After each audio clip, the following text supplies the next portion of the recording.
Good morning, everyone. Colleagues up there on the sound desk, we just need assistance, please. Down here.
morning, Mr. Solo.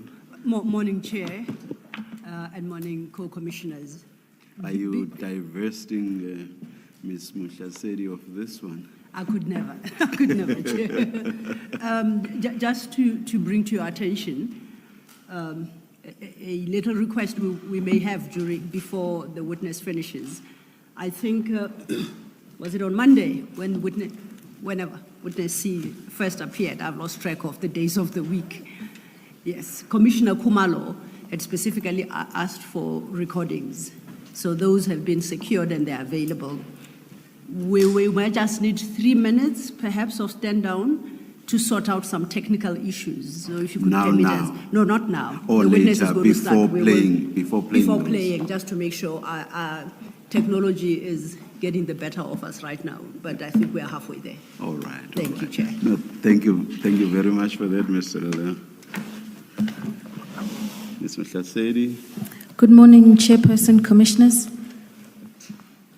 This is a continuation of the evidence of witness C, who gave testimony before the Commission on Friday, the 24th of October, and we adjourned. Witness C resumes his evidence today on page 28 of his witness statement.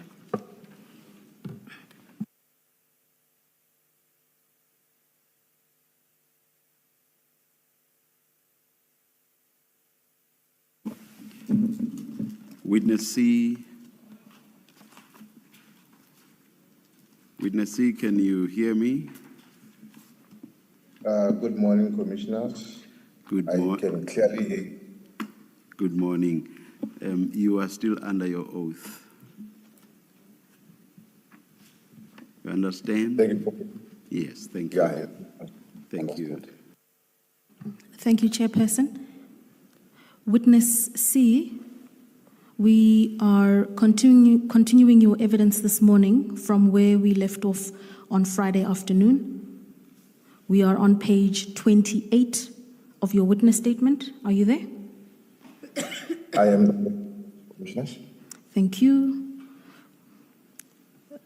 Chairperson, I'm going to read into the record the final theme. We are on theme 5, which concerns the arrest of Mr. Matlala.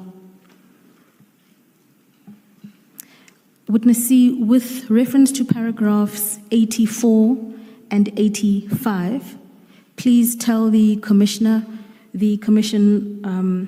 on which date a warrant of arrest was issued in respect of Mr. Matlala and your role in acquiring that document. Thank you, Commissioners. On the 13th of May 2025, I prepared an application for a warrant of an arrest with regards to Mr. Matlala, and thereafter proceeded to run back court, whereby the senior public prosecutor read through the application and made his recommendations to the magistrate. Proceeded to the magistrate offices, and they indeed signed the warrant of an arrest, and it was indeed issued for his arrest on the 13th. Witness C, Mr. Matlala stands as an accused in respect of the Santon CAS 43610 of 2023. That was your earlier evidence, is that correct? That is correct. Thank you. Please tell the Commission what charges he is facing and he's co-accused in respect of that matter. Thank you. Is witness is suspect number 3 on Santon CAS 436 of 10/2024, the case that is 2023, sorry, the case that is appearing at Alexander Magistrate Court at the moment. And he's facing charges of attempted murder and conspiracy to commit murder. and his co-accused is Musake Kana and Floyd Tiago Mabusela. And later on, others suspects were added after his arrest, which is his wife, Sakani Matlala, and Mr. Mabusela's daughter, Ntabiseng Nzama. Thank you. Witness C, specifically what role do you believe Mr. Matlala played in the commission of this offense? Mr. Matlala, we regard him as a hit orderer, and due to the fact that the days before the commission of this crime, on the 12th of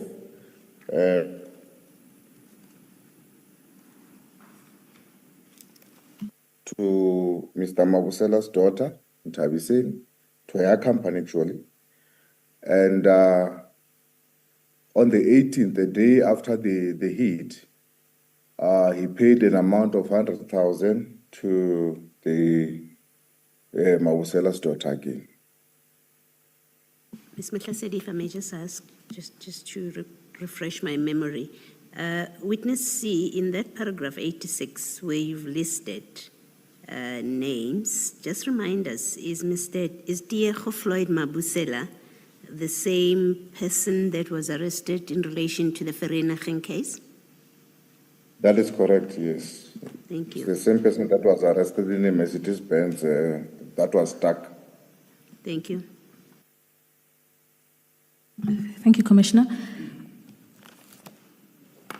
Witness C, you were in the course of explaining to the Commission what aspects of your investigation informed the decision to apply for a warrant of arrest for Mr. Matlala. You were in paragraph 87 and 88. Please continue. Thank you. Yes, on our investigations, we did apply for Section 205 in respect of the bank accounts. The one for Mr. Floyd Tiago Mabusela, actually for all the suspects, and the one for Ntabiseng Nzama and her company. So then we realized that on the payment from Mr. Matlala to Nzama's account, the reference was Media 24. But now, when we go now deeper into the Section 205 or the Section 236 thereof, it was realized that the money isn't coming from the Media 24 Tshwane district.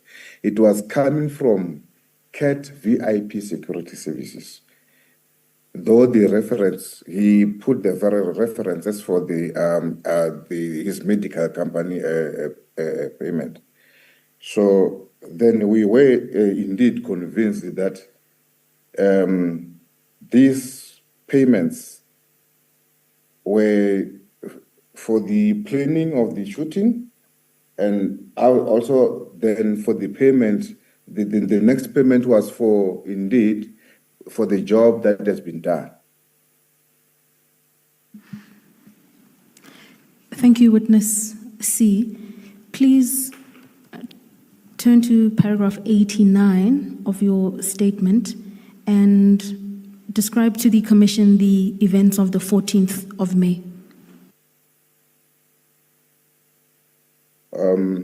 Thank you, Commissioners. On the 14th of May in the morning, as we had now already had the J50 in our hands, we now started to do the reconnaissance and the surveying of Mr. Matlala's movements.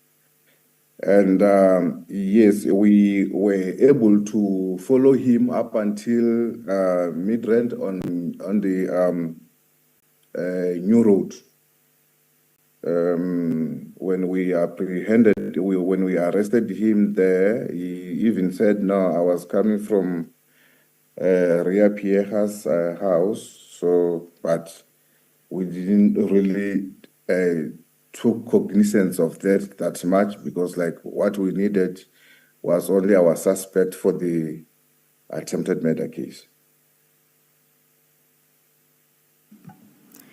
Thank you, Witness C. Your second sentence of paragraph 89, could you please read that into the record? It begins, we were able to.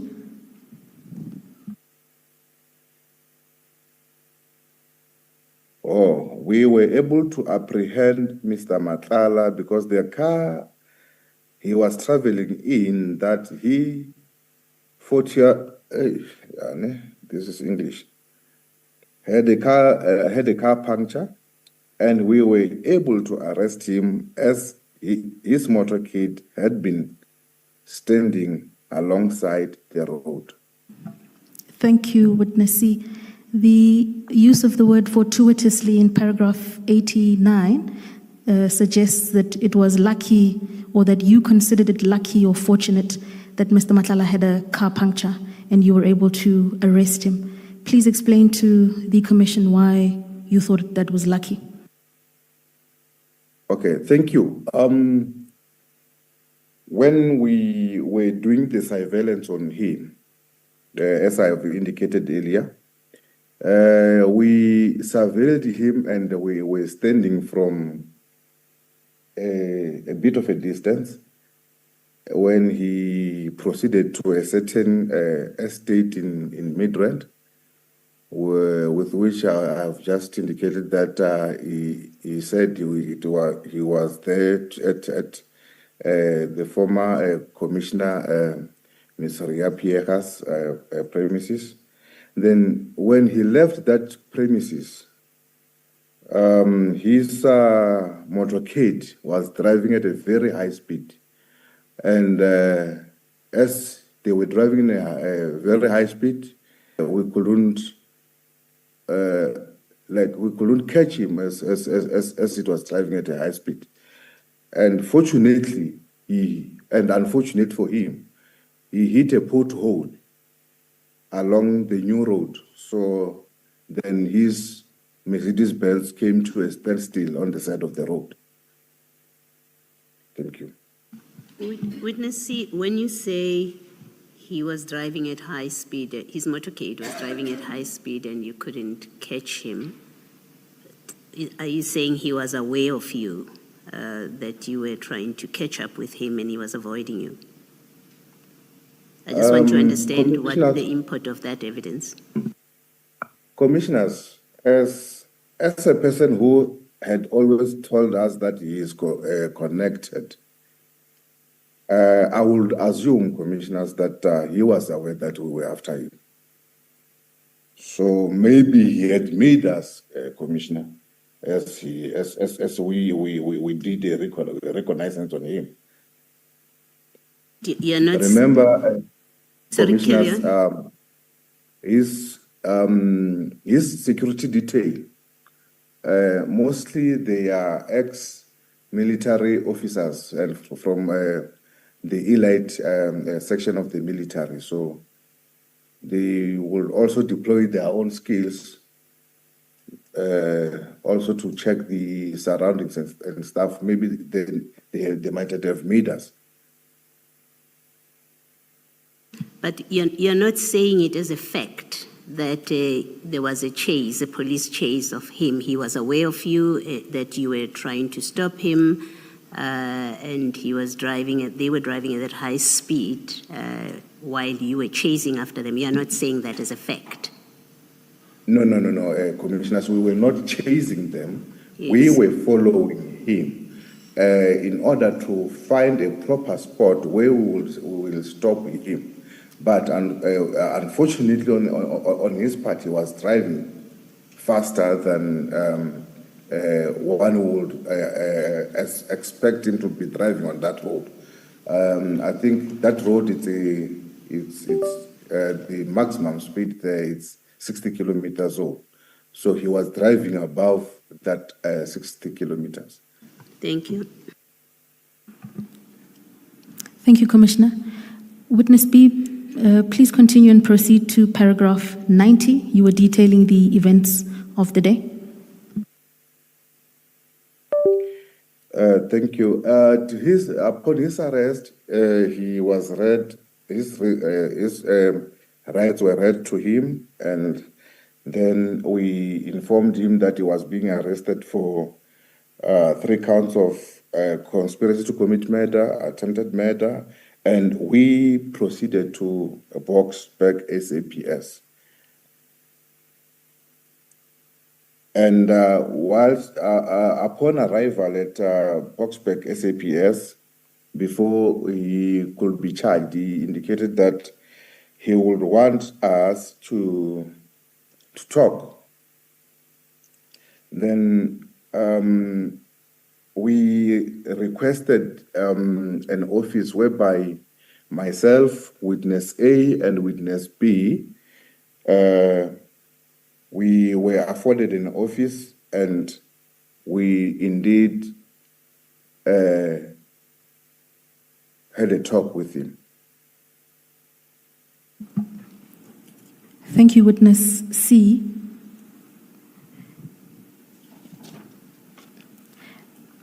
Could we then proceed to discuss in some detail the informal talk, as you explain it, that you had with Mr. Matlala after his arrest, with reference to paragraph 91? Please detail any remarks you wish to make there before we turn the page. Okay. When we were talking now, remember now, it is now myself, witness A, and witness B. Witness A and witness B were not present on the 6th of December 2024 when we did the raid. He started again telling us of his connections with the high-ranking officials of the SAPS, and also started name-dropping again and indicating that it was he was close to the minister, Mr. Senzo Mchunu, and the person named Brown Mohozi. As we go further, he even told us that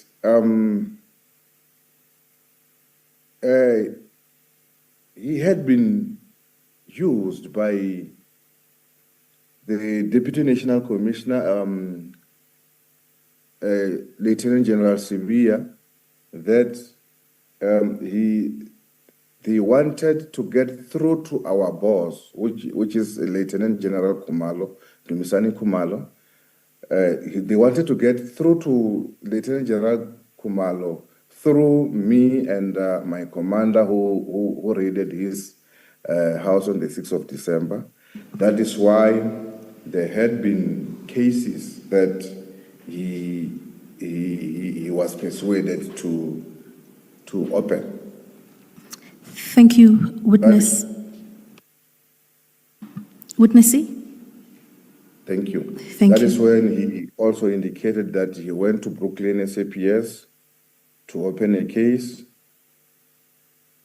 and the case of theft or house robbery, whereby he listed the items that were stolen as the firearms, cell phones, and the Rolex watch, to be specific. Witness C. Thank you. Witness C, my apologies. Perhaps let's move through the evidence systematically. Could we turn to page 30 of your witness statement? Okay. Thank you. Under the heading of Minister Mchunu, we're then at paragraph 92. Before you do that, Ms. Mahlasedi, I don't know if it's a typo that the witness should clarify. In page 91, in the, paragraph 91, I beg your pardon. There seems to be a word missing or something. Just after the comma in the third line, he would reference chats on his face in support of what he was sharing with us. Is there a word missing, and can you put that to the witness? My apologies, Commissioner Baloyi. That should be, he would reference chats on his cell phone. Yes, Can you please. have the witness confirm that? Witness C, can you confirm? Please turn back to paragraph 91 on page 29. Yes, I confirm that yes, he will make reference to the chats on his cell phone. Thank you, Witness C. Let's then turn over to page 30. We are at paragraph 92. And please explain to the Commission, how Mr. Matlala said he came to know or engage Minister Mchunu. Thank you. Through his talk, he indicated that he was introduced to Minister Mchunu and that Mr. Mchunu had ambitions to run for presidency in the ANC. And then there were people and minister also that were going around looking for the people who will contribute to his campaign. And indeed, Mr. Matlala was one of the people who had contributed to the campaign, as he indicated that in January he had contributed to an amount, to the total amount of 500,000, whereby he purchased flight tickets and paid for the accommodation for the members of the ANC who were going to Cape Town for the July 8 statement for the ANC. So, and also that he will also refer back to his phones where he will show us the messages between him and the person named Brown Mohoti pertaining those flight tickets and the accommodation payments.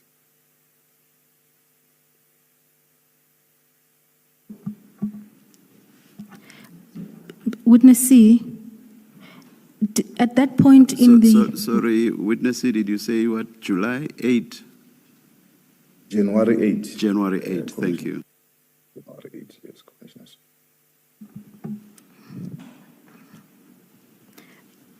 Witness C, with reference to paragraph 94, please continue detailing to the Commission the content of your discussion with Mr. Matlala and his relationship with the Minister.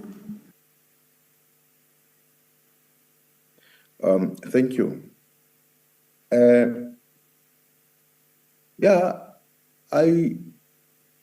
I jokingly asked if he had he believed if Minister Mchunu will succeed in the presidency campaign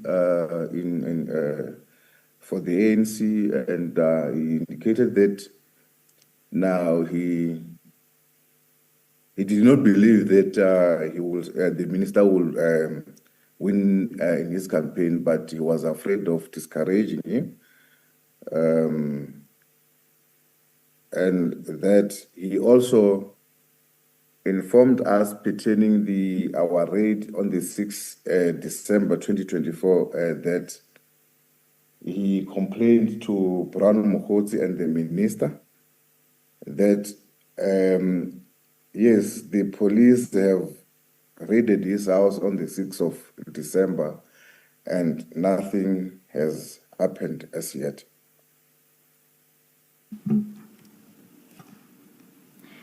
Thank you, Witness C. Please then proceed to detail the kind of assistance that Mr. Matlala says he received from the Minister. This is with reference to paragraph 95 of your statement. Thank you.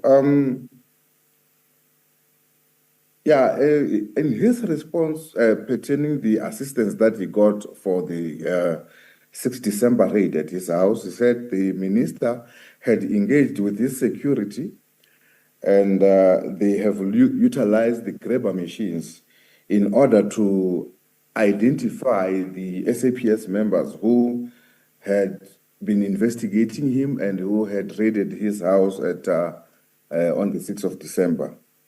And that is where now Mr. Mokgotsi had sent him the vehicle registration numbers of the cars that we were using when we went to his house. And that is where now he had also made. They had also made inquiries on my identity and my commander's identity, and that is how he knew that it was us and that we belonged to a team headed by Lieutenant General S.D. Kumar. Thank you. And then following the receipt of that information, what steps did Mr. Matlala then take to get GCI Ops off his back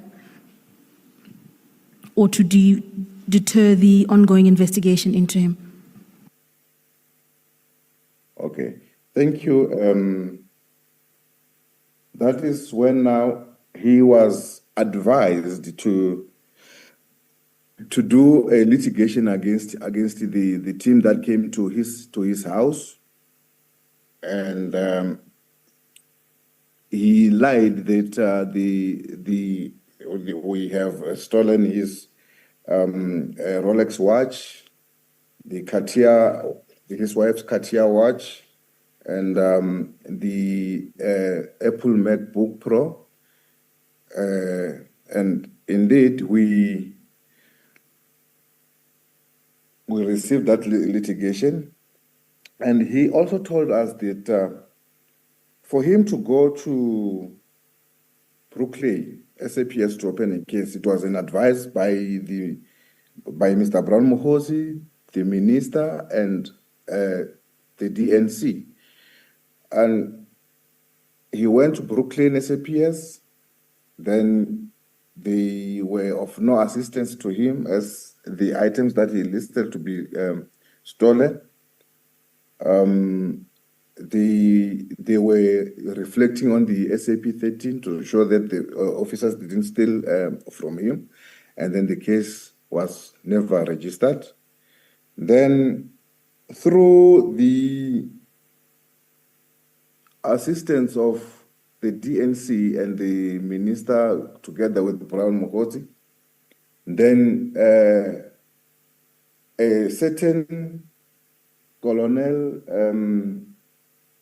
Simelane of Gauteng Crime Intelligence was assigned to assist him in opening a case, and I believe that the case has been opened at Protea Glen, SAPS, against the team. He was also informed that he should open a case with IPID. Before you move on from paragraph 95, good morning, witness. It's Commissioner Khumalo here. You say in the last sentence of paragraph 95, Mr. Matlala disclosed this is how he came to know of the identities of the two officers who played a key role in this operation. I'm assuming you're talking about A and B, but you also said this is how he said he knew about us. I'm interested in knowing whether Mr. Matlala mentioned to you that he knew that you were a member of the PKTT.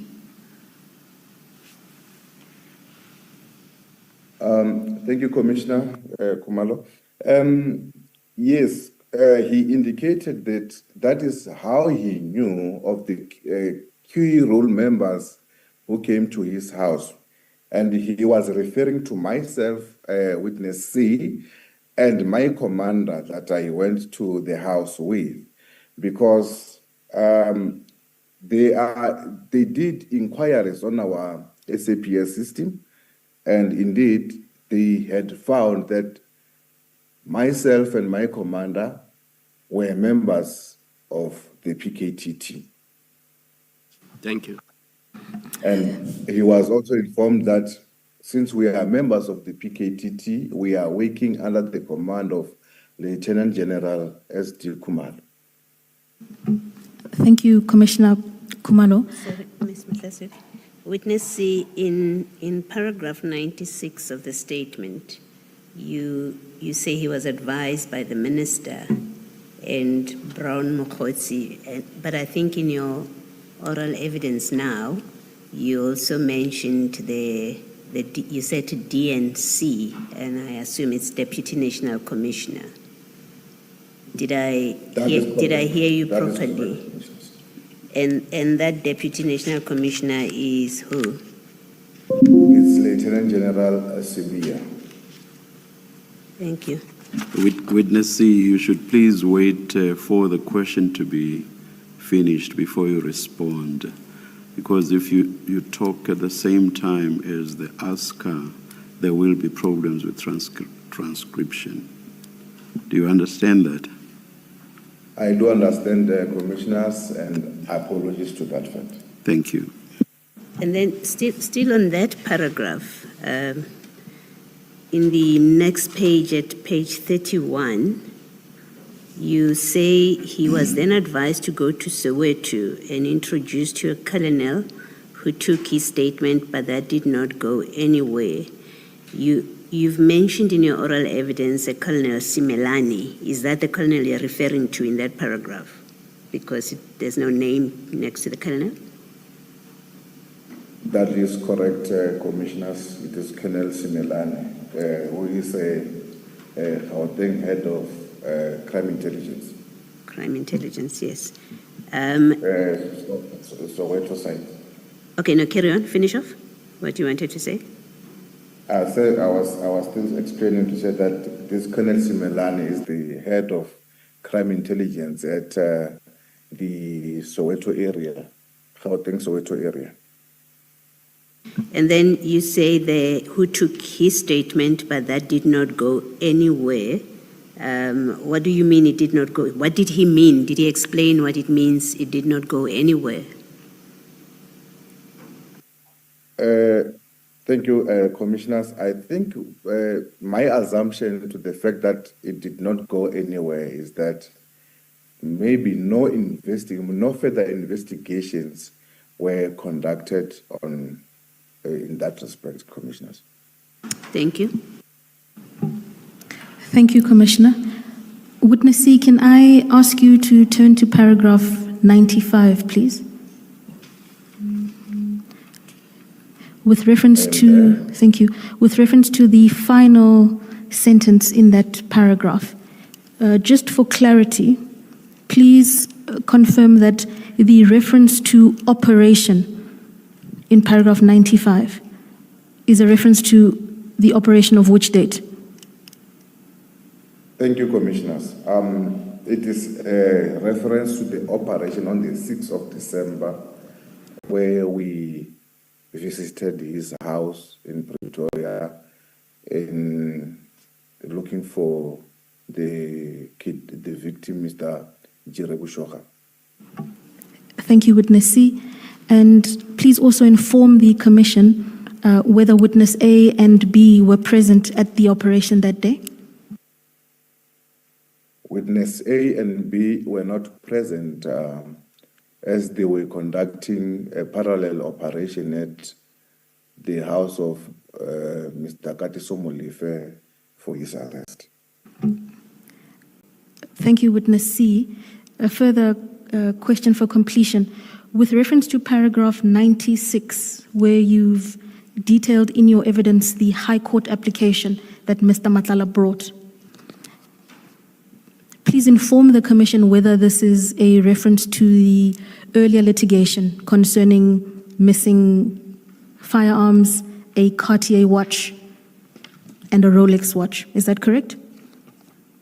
That is correct, Commissioners. It is referring to those items that he indicated that we have stolen. The matter that was supposed to have been sitting on the 24th of December 2024, but eventually withdrawn from the court roll. Witness C, you've also then engaged Commissioner Baloyi on the statement that Mr. Matlala alleges he made to a colonel in Soweto. If you please then continue with your evidence concerning the proposed iPad complaint. This is towards the end of paragraph 96.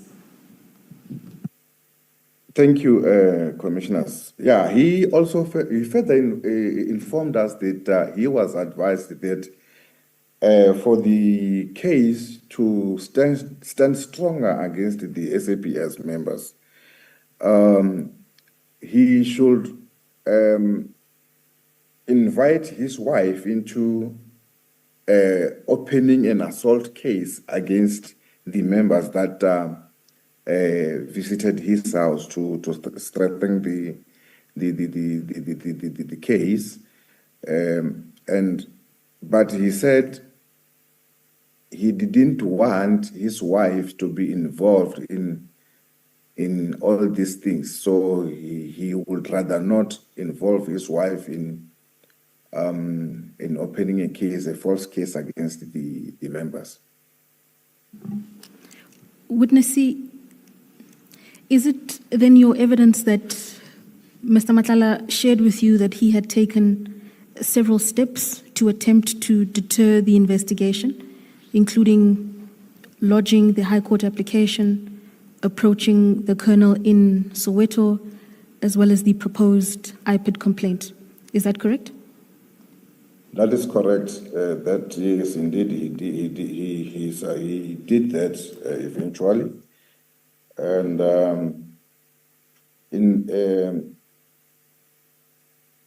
following that litigation that he had made against us, then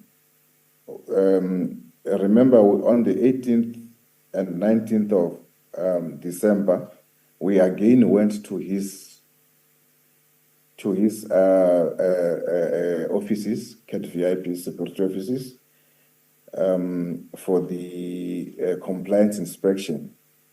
So this, according to him, it triggered him to say that the minister, Brown Mukhodzi, and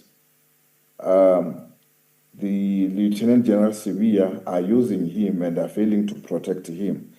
And he alluded to say that he then went to see the former Minister General Bekicele to inform him of these developments. And that is where he was advised that he shouldn't make false cases against the police, and that he should withdraw the litigation against the police. And indeed, now on the 24th, the litigation was withdrawn against the police, which is the confirmation of what he had just said. Witness C, if we could go back to paragraph 98, please. Upon realizing that none of the measures he had taken were successful, what steps then did Mr. Matlala say he took?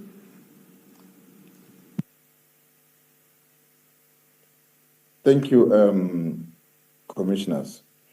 After the compliance inspection at his company, there were those discrepancies with the compliance inspection, and then he was to be arrested, and he went to hiding. Then he indicated that he reached out to Brown Mukhodzi and the minister, informing them that the SAPS wants to arrest him. And he wanted also to know how were they protecting him. Witness C, your exact words in paragraph 98 say, he thereafter reached out to Mr. Mokhodzi and the minister and told them that the subs wanted to arrest him. By this, did he mean that he spoke to the minister directly and told them, meaning he also told the minister? Did he mean he spoke to the minister directly? Thank you, Commissioner. That is my apprehension to say that it means he directly spoken to him, though he didn't specifically said that, yes, on this date and time, I contacted Minister Mkhunu and spoke to him directly. And what was I'm sorry, please continue. And on this date and time, I contacted Brown Mokhodzi and spoke to him about it. Thank you. And what was your sense? Was this supposed to have been face-to-face, or was it supposed to have been a telephone call? Or by what means did he make contact and speak to them? Commissioners, I wouldn't know exactly, but what he indicated is that the most of the times that he communicate with them, it would be via WhatsApp or Signal. He didn't specify as to when he reached out to them, was it personal or over the line. And did you ask for proof of such contact with the minister? No, commissioners. At that time, commissioners, we were listening to what he was telling us, as he is the one who indicated that he wanted to talk. So then now, when one wants to talk, you lend an ear to that person. And that is what we did, commissioners. And the last two sentences of the paragraph say he demanded to know how they, that's Mr. Mokhodzi and the minister, would protect him. He demanded direct action from the minister, who refused to help him. With regard to these two sentences as well, I assume that you would give similar responses or answers with regard to the detail about which I just asked you. That is correct, commissioners. Thank you, witness. Just before you continue, Ms. Motlasedi, witness C, in your paragraph 95, when you gave oral testimony, you left out an important word there. So maybe you should read the first sentence in full so that we have it on record. I think the word preceding security, you left it out when you were giving your oral evidence.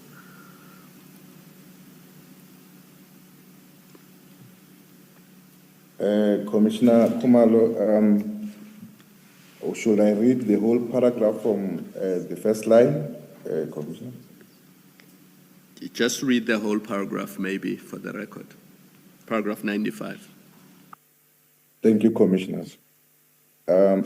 He told us that the minister engaged state security on his behalf and utilized grabber machines in order to pick up the identities of the SAPS officials investigating him.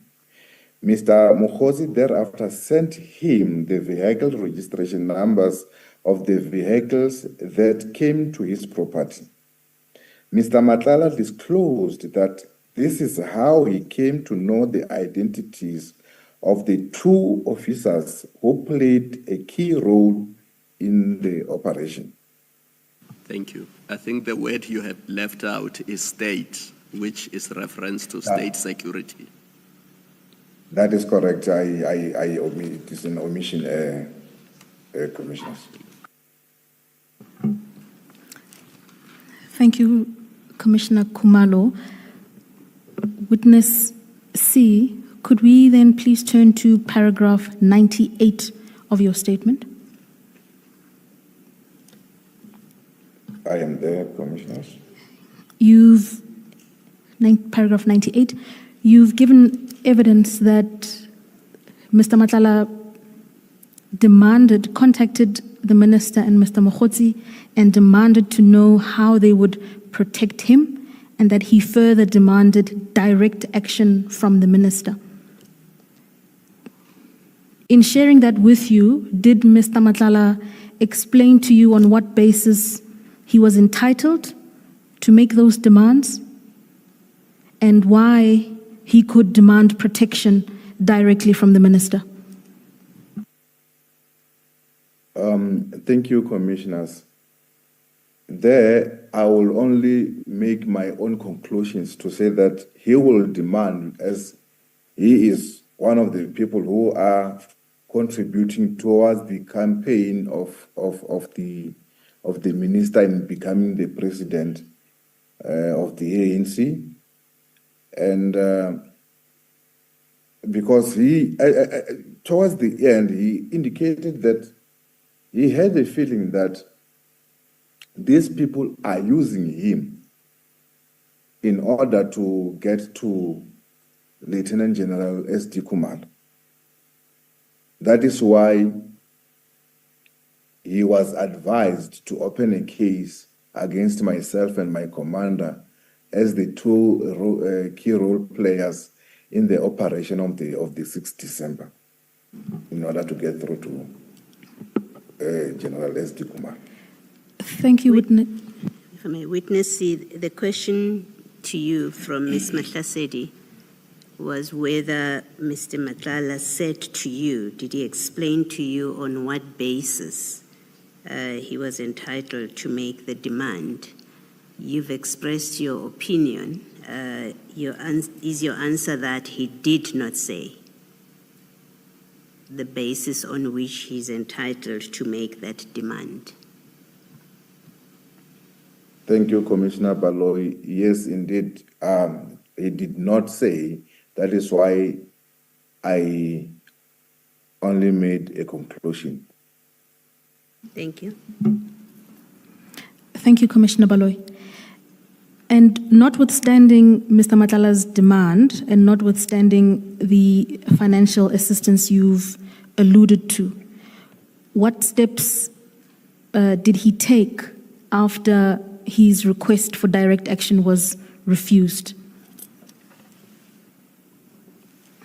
Thank you, Commissioners. He indicated that after he saw that this is become the protection that he was supposed to be receiving from the minister is not receiving. So he indicated that he went to KZN to see Undosi.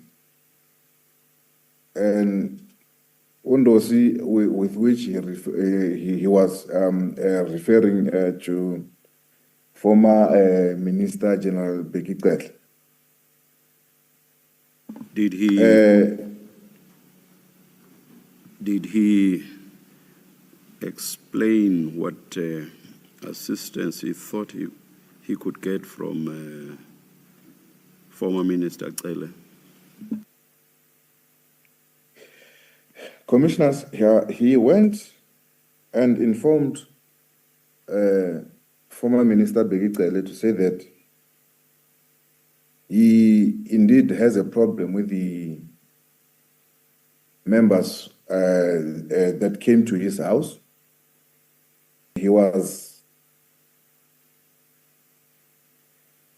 advised to make a false case against the police, and that the false case included the watch, the Rolex watch that it was said that he had stolen. And in an actual fact, on the day that he went to see former Minister Cele, he also alluded that he was wearing the same watch, and he showed the same watch to the minister. I am not sure that that answers my question. Mr. Cele is a former Minister of Police. He is no longer the Minister of Police. Minister Mkhunu is the Minister of Police. What assistance did Mr. Matlala say he expected to get from Minister Cele, if he told you at all? Thank you, Commissioners. He didn't state as to what assistance was he expecting to receive from former Minister Cele. Did he say why he went to see him, the reason for the decision to go and see him? Thank you, Commissioner. The reason for him to go and see the former Minister Cele is that it is because he saw that these people were using him in order to get to Lieutenant General S.D. Kumalo. Thank you. Thank you, Commissioner Baloy. Witness C, with reference to paragraph 99, what then was the outcome or resolution of his meeting with the former Minister of Police?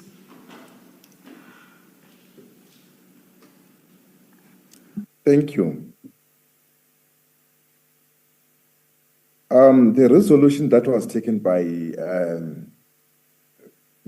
former Minister Cele was that it is not good to open false cases against the police. And therefore, he should withdraw the case against the police. And also he, if I recall well, Commissioners, he also indicated that after his meeting with former Minister Cele, he tried to reach to the KZN Provincial Commissioner, General Mkhwanazi, but unfortunately he couldn't get through. And also he tried to reach to Lieutenant General S.D. Kumalo, and also unfortunately he couldn't get through to them. So I wouldn't know, he didn't specify as to why did he wanted to get to meet them after the meeting with former Minister Cele.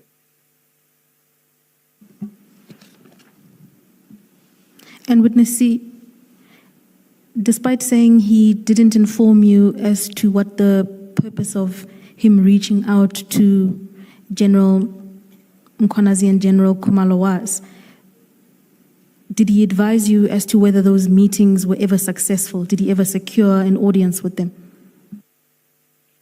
When we interviewed him, he indicated that those meetings never happened. He didn't succeed in meeting them.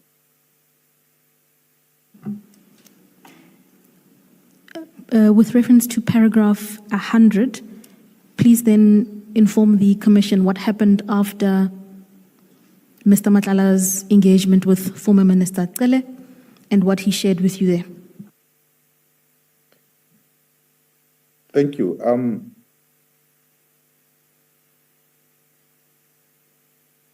During this interaction with Mr. Matlala,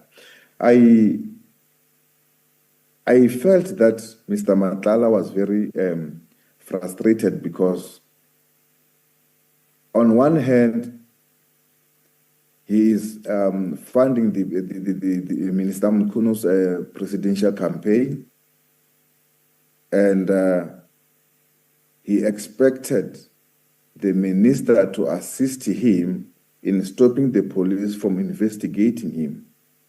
And on the and whereas now Mr. Mkhunu and his group are failing to protect him on that sense. And on the other hand, again,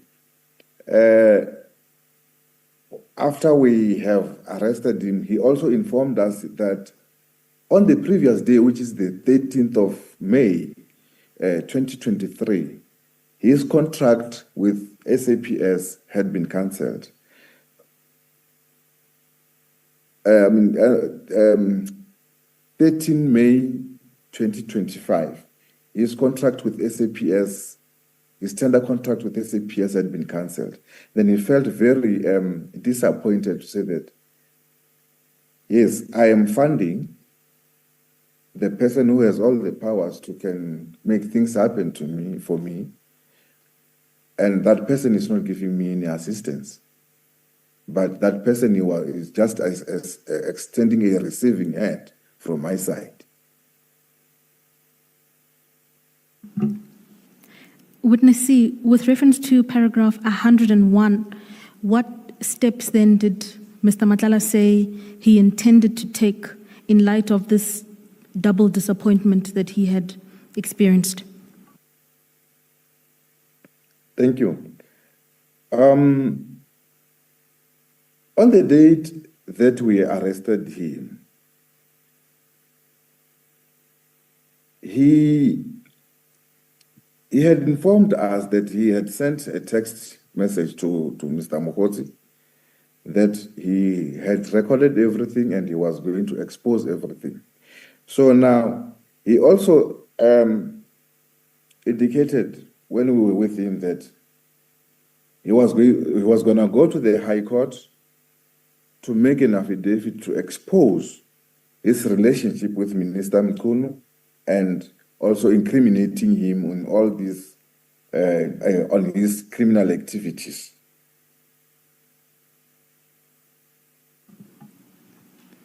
Thank you, Witness C.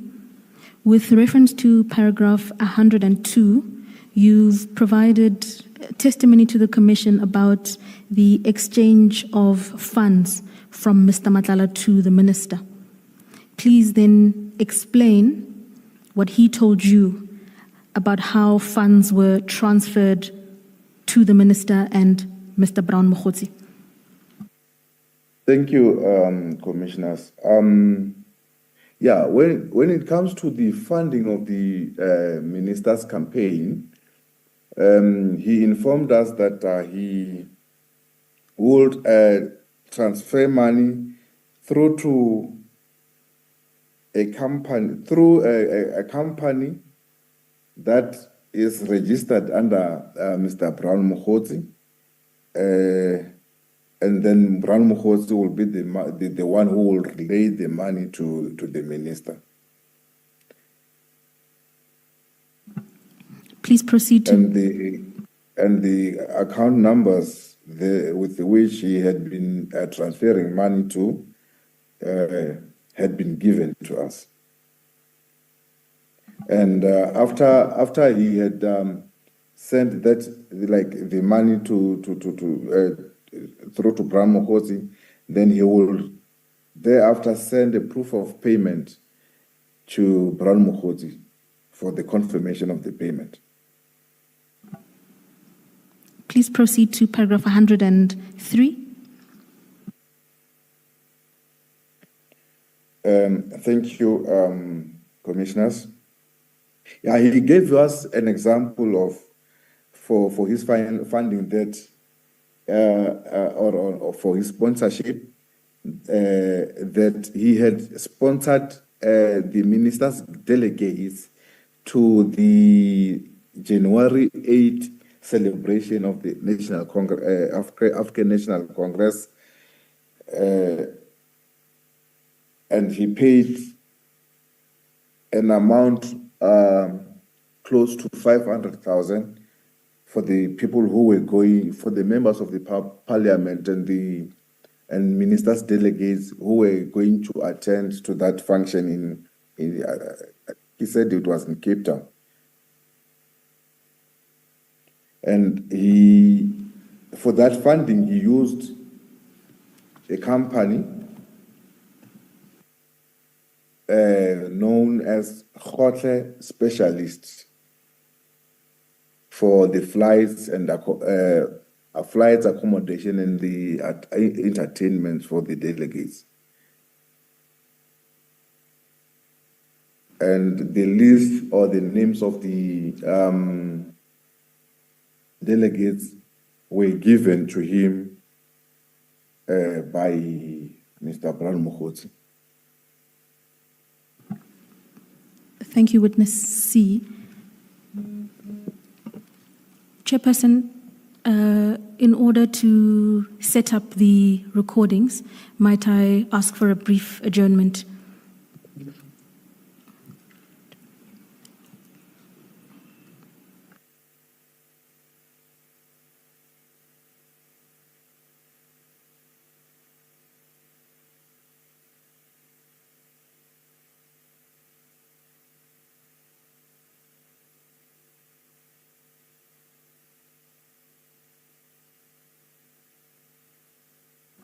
We'll adjourn and we'll hear from you. Thank you, Chairperson.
President. Yes.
That's my line. That's why I didn't like it.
88 is in go.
All right, we are ready to resume. Cell phones off, please. Thank you.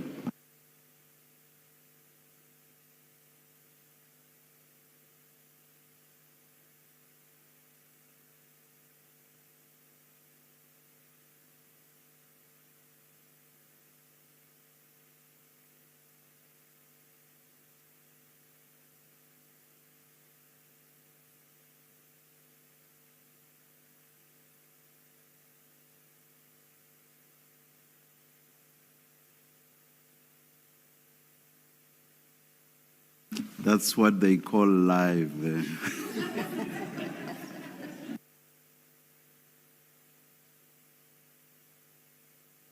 Thank you, Chairperson.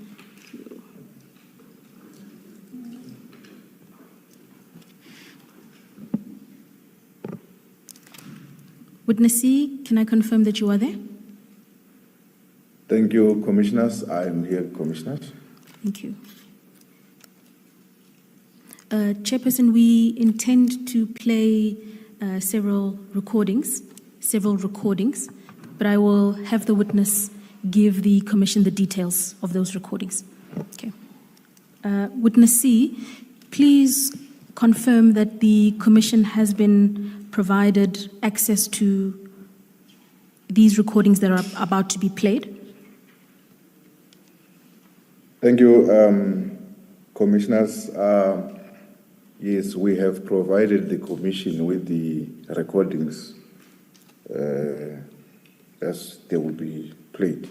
Thank you.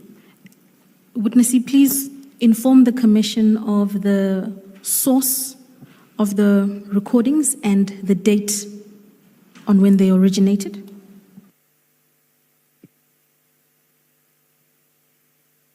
Commissioners, the recordings were recorded by me with my cell phone, and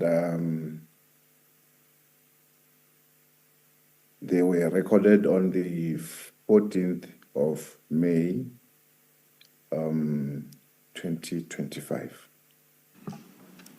And to confirm, the specific occasion relates to the informal conversation you had with Mr. Matlala subsequent to his arrest. Is that correct? That is correct. The recordings were before a warning statement of Mr. Matlala could be obtained. And Commissioners, for the record, the full recordings themselves are quite lengthy. The full recordings are quite extensive, but we intend to play excerpts, limited excerpts of the recordings. Perhaps before you do that, can we just confirm this?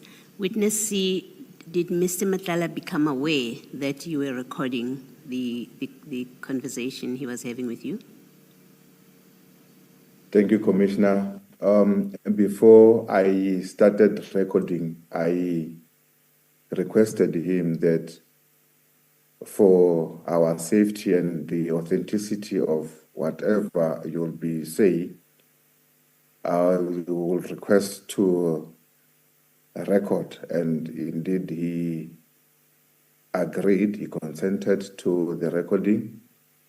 Thereafter, I started recording after he has consented. Thank you.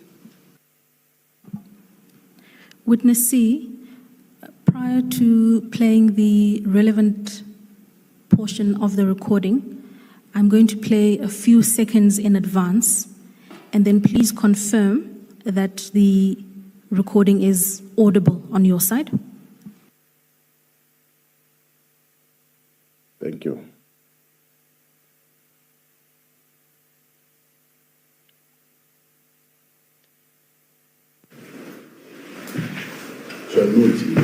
But now, what's the contract here? Whereas you've just told us for it, you funded it. Yes. I can't quite hear. I don't know. There's something with the sound. Sorry, Commissioner, sorry, Chairperson, I didn't hear that. I'm saying I can't quite hear. There's something with the sound. Something offish or whatever the correct word is. Perhaps I'll ask the IT support team to decrease the volume just a smudge. We'll try again, Chairperson.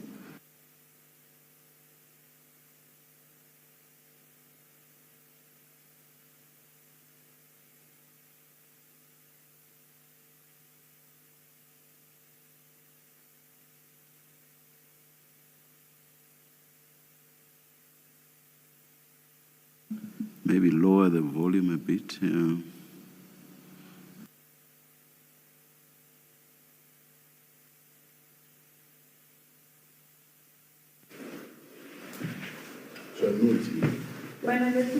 But now, what's the contract here? Whereas you've just told us for it, you funded it. Yes. The flight and stuff. Yes, meaning he's biting me from one room against us, my island. That's why I didn't get it. I was in Turkey with a lamb. I took my phone. You can open it and see. You can take a gig in what's in today to Brown of the They say this to the minister.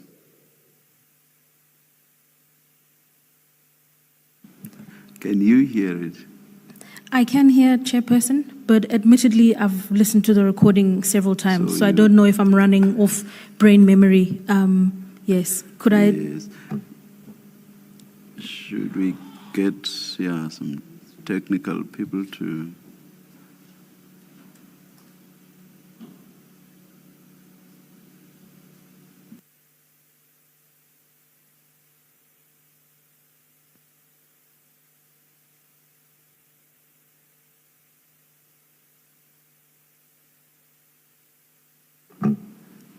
Chairperson, an indulgence, please. Could we?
Ms. Mhlasedi, let us continue with the witness's evidence, or from the statement all the way to the end. And at the end of his testimony, you can then try to see if you can get it playing the way it should. And if you still can't, then we may, as a last resort, ask that we be given a transcript. Thank you, Chairperson. We'll proceed on that basis. Yes, thank you.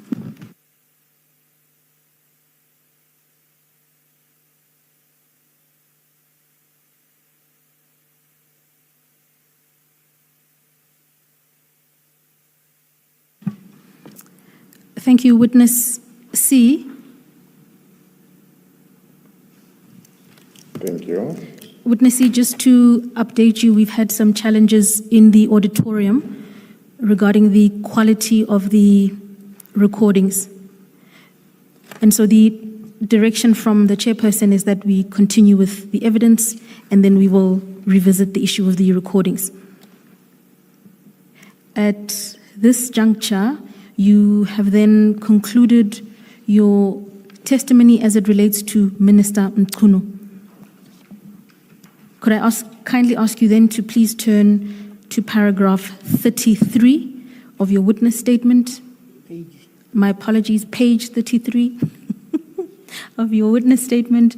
The respective heading there is General Sibia. I am there. Thank you, Witness C. With respect to paragraph 104, please then detail to the Commission how exactly Mr. Matlala said he came to meet General Sibia. Thank you, Commissioners.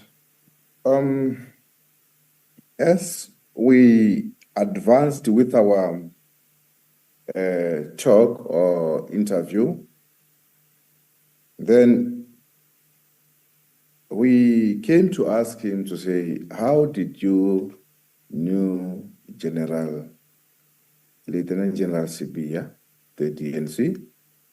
And he indicated that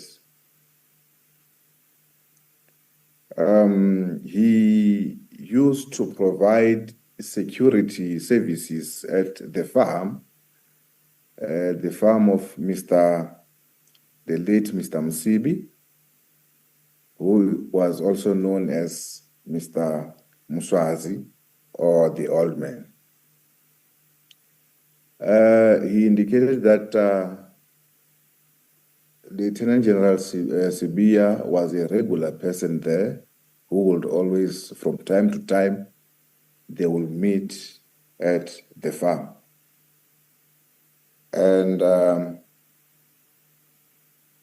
at the farm, that is where he had met a lot of Mr. Msibi's associates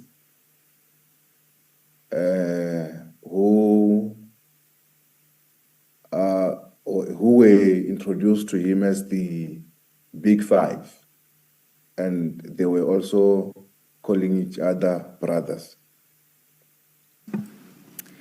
Thank you, Witness. Please proceed. I wanted to say that that is how he became to know the Deputy National Commissioner, Lieutenant General Sibia. If I may. Witness C, you started off this section by saying, as we continued with our interview, can we just locate this? Is this a conversation that's happening in what the evidence leader has referred to as an informal discussion, or are you now interviewing him for purposes of taking a statement? I think there's a proper word for it. At which point are you now when this discussion is happening? Commissioner, this is our informal interview and or a talk. Thank you. Thank you, witness C. In reference to your testimony in terms of paragraph 104, you made mention to a farm. Please tell the Commission what you know, if any, about this farm and where it's located. Thank you, Commissioners. The farm is located just after Hammanskraal at a game reserve. And this farm, please proceed, witness C. And this farm is known to be the most secured farm that only those who are or who were close to the late Mr. Msibi had access to the farm. Thank you. And the reference to the Big Five, please explain what you understand that to be a reference to. The Big Five, as we had already been in the investigations here in Gauteng, we have came to know that these are the people who are in control of the activities that are happening in the government, the SAPS, actually each and every government department that they have full control and oversight to.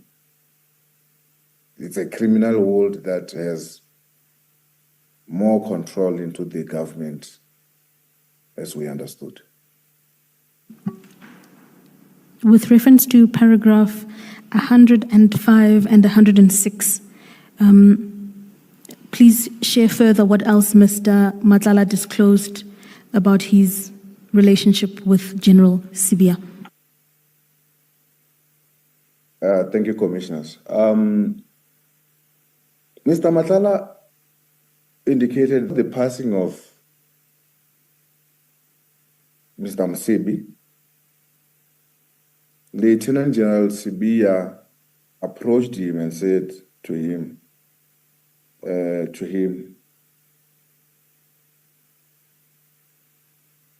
now since that the old man, referring to Mr. Msibi, has passed away, it means that now you will continue to take care of me. How you... And sorry, witness C. How you put it now is not the same as you put it in your statement.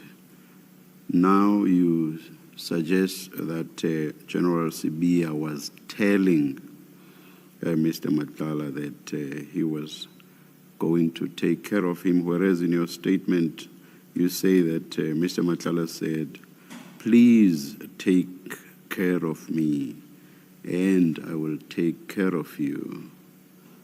Can you clarify what exactly was said? That is correct, Commissioners. Since I'm not reading word for word on the statement, it is the way that is put on the statement is correctly so.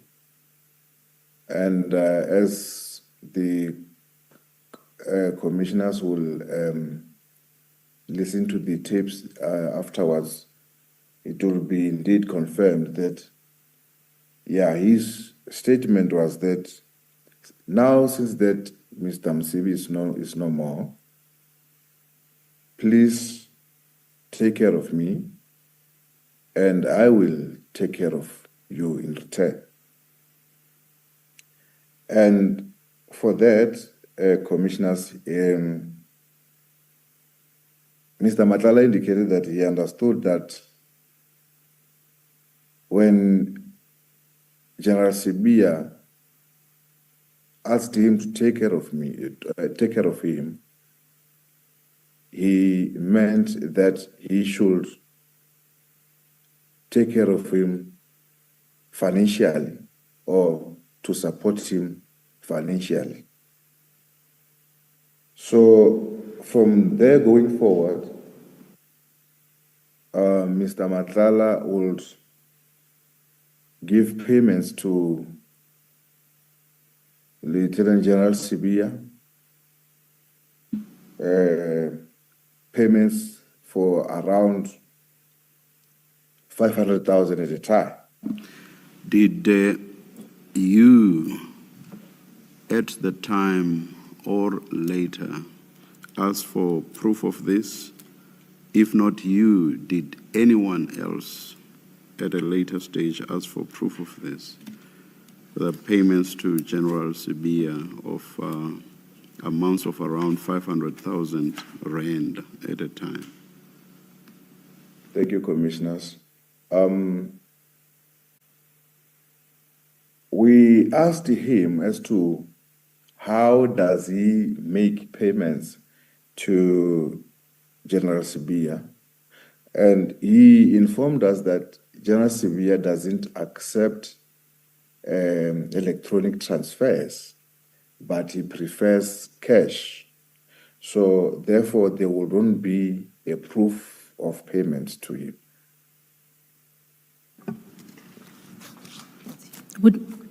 Witness C, can I take you back to paragraph 106, where your statement reads, "Please take care of me and I will take care of you." You've explained that Mr. Matlala relayed to you that he understood his role there to be one of financial support. But was there a point where Mr. Matlala explained to you what then was the role of General Sibia in relation to him and in exchange for that financial support? Thank you, Commissioners. The favors or the taking care of Mr. Matlala by General Sibia, as he had indicated, Mr. Matlala indicated that General Sibia and General Sinuna assisted him in getting in securing there is a point where he also indicated that he had a problem with utilizing the sick bay or the clinic at the police college that he was supposed to have been using. And General Sibia was the one whom he went to the office to have that matter sorted out. I'm sorry, using the what at the college? There's a clinic there at the police college. We normally call it sick bay.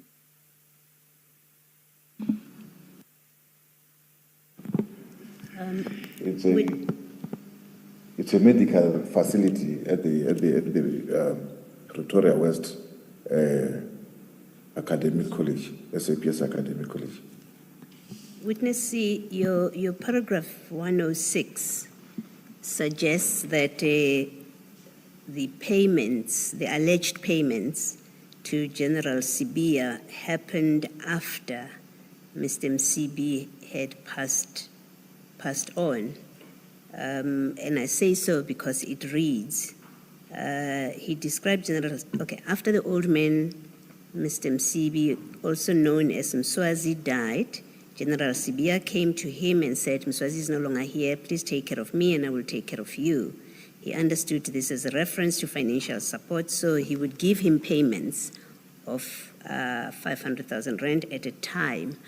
This reads to convey that the payments started only after Mr. Sibia died. Is that Mr. Msibi, oh dear God, did I just kill General Sibia? Is that your understanding of that relationship, that the payments, the alleged payments to General Sibia began only after Mr. Msibi passed away? Thank you, commissioners. When we started when he started talking about General Sibia, he kept on saying that General Sibia is a criminal himself. And I believe that when he says that the old man is no longer here, please take care of me, I would also assume that the taking care of him by Mr. Matlala would be that maybe it might be a continuation, or he will be starting to take care of him as the old man had passed. So I will not specifically be sure, as he didn't clarify that point as to whether he only started taking care of him after the passing of Mr. Msibi, or he had been taking care of him prior the passing of Mr. Msibi, and the general wanted him to continue to do as he had been doing before. My assumption comes only after he had indicated to me that General Sibia is a criminal himself, and he kept repeating those words. Thank you. Thank you, Commissioner. Witness C, in continuing your informal talk with Mr. Matlala, what, if anything, was his outlook or overview of his relationship with General Sibia? Was it positive or negative at that moment in time? At that time, he indicated that his relationship with General Sibia was only based on money, that General Sibia will only be on the receiving end.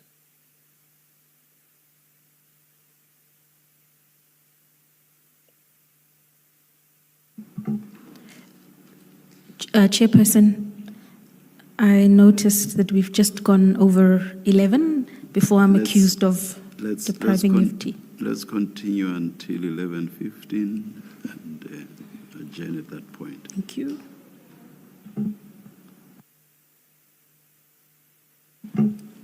Thank you. Witness C, you were then detailing the nature of Mr. Matlala's relationship with General Sibia, and please then proceed to paragraph 108 and explain to the Commission the methods he would utilize in order to deliver money to General Sibia. Thank you, Commissioners. With his own mouth, Mr. Matlala indicated that he would go to General Sibia's house, and here he didn't specify which house, and whereby he will do the drop-off for the money, and that there's another house, a townhouse at a gated community in Center, where also he would go there, and he would, as directed by the general, he will drop off the money. Further to this, he gave a bit of a more detail to say that when you access this gated community or this estate, then there will be a circle General Sibia will come from one of the houses and stand by the circle. He doesn't allow any person into his house, and then he will hand over the package to him, and then thereafter he will drive off. And again, that he didn't know the name of the estate, but he knows that at the same estate, it is where there's a character known to him as Serge Kabonge, the fixer, who is also owning a house at that same complex. So yeah, that is how he would indicate as to how he do the drop-offs. Witness C, just for clarity's sake, I missed it. Please identify the individual who he says resides in the complex. It's a person named Serge Kabonge. It's a Congolese national. Some people, they call him the blesser, and some people, they call him the fixer. Thank you, Witness C. And Please spell the name for the record. It's S-E-R-G-E,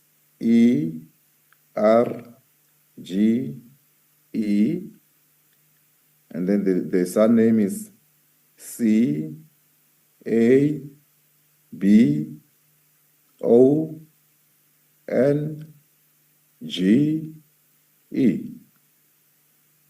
Thank you. Witness C, in addition to money dropped off at a townhouse in Sandton, please explain to the Commission with reference to paragraph 109 how else funds were advanced by Mr. Matlala to General Sibia. Thank you. He indicated that after each and every payment by the SAPS for his tender, then a portion of the payment will be given to General Sibia. And he indicated that sometimes he will pay to the total amount of 1 million a month. Did Mr. Matlala ever relay to you why there was a link between him receiving payment in respect of a invoice and then him transferring or sending money to General Sibia? Why were these two actions seemingly interlinked? One would make a cross-reference back to say that General Sibia and General Sinona helped him to secure the SAPS tender. So then the only conclusion that one will come to it is that maybe there was an agreement between them that whenever a payment is made by the SAPS, then a portion will come to me. Let's see, does Mr. Matlala in these recordings say that Generals Sibia and Sinona assisted him to get the tender? Is it something that is contained in these recordings? Yes, that's correct, Commissioners. It is contained in the recording. Thank you. Just before we break, Witness C,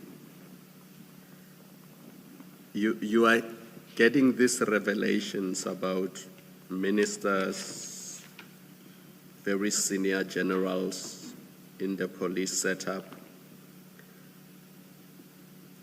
They involve exchange of money and bribery. What did you do with this information? Did you prepare a statement for your superiors so that action could be taken against these people?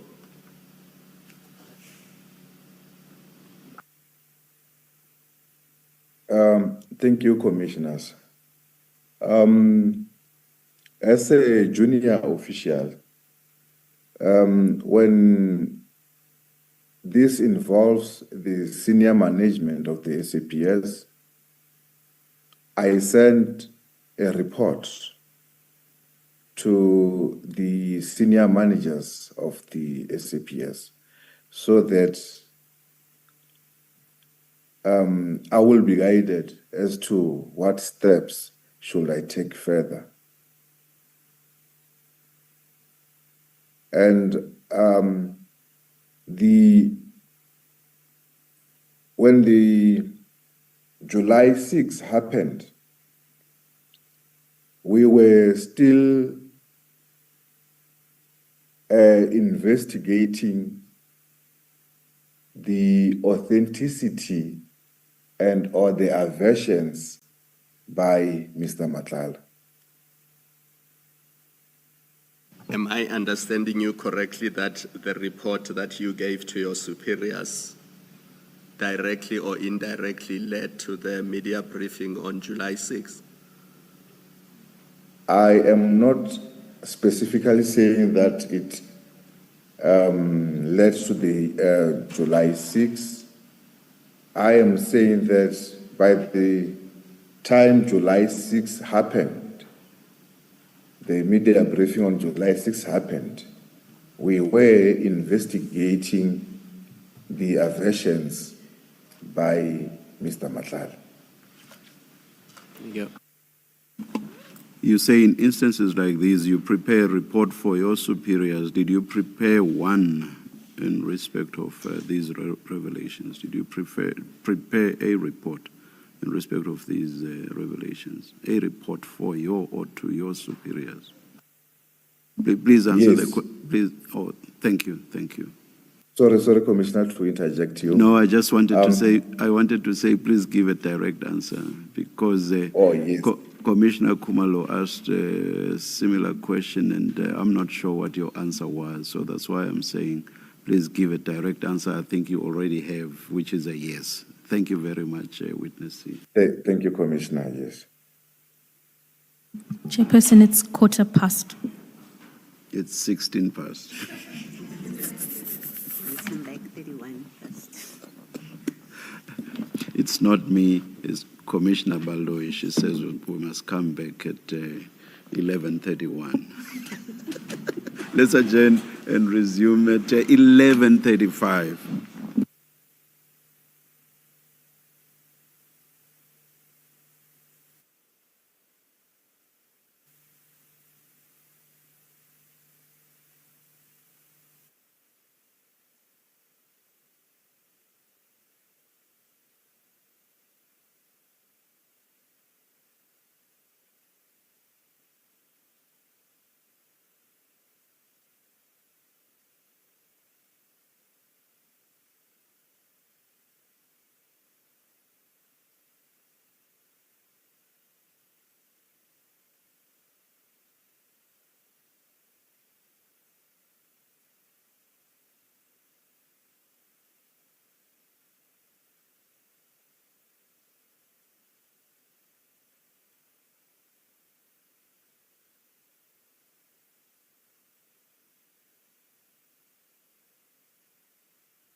All right, we are ready to resume.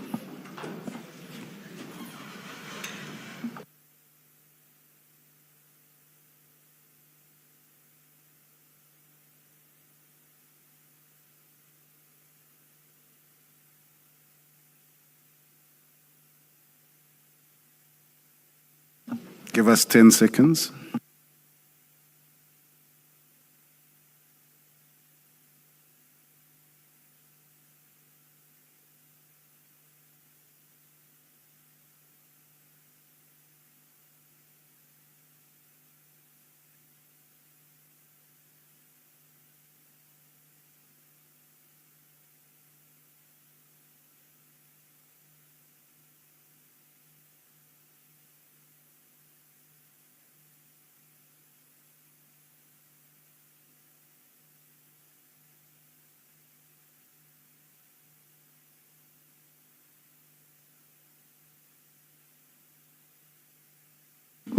Yes, Ms. Mhlasedi. Thank you, Chairperson. Witness C, can I confirm that you are there and can hear us? I am here and I can clearly hear you, Commissioners. Thank you.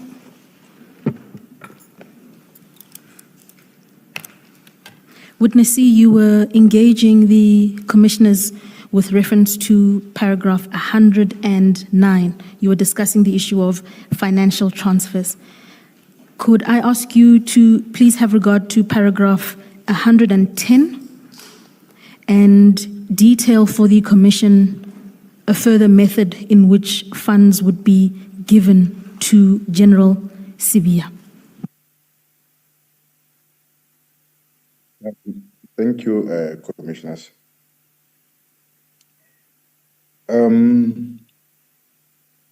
First thing first, Mr. Matlala has also given us General Sibia's phone numbers. The initial time he gave us the phone numbers, it was during the visit at his house on 6 December 2024. And then secondly, when we were upon his arrest, that is where he also gave us other contact details of General Sibia. He also, we also asked him as to how does he pay General Sibia. He indicated that he will do the drop-offs at the house. And then there's also a character known as Sergeant F.E. Ngosi, whom he indicates that he is the person who will be transporting the funds from him to General Sibia. And he also gave us the ABSA account details of Sergeant F. Ngosi, and also indicated that he is also in constant communication with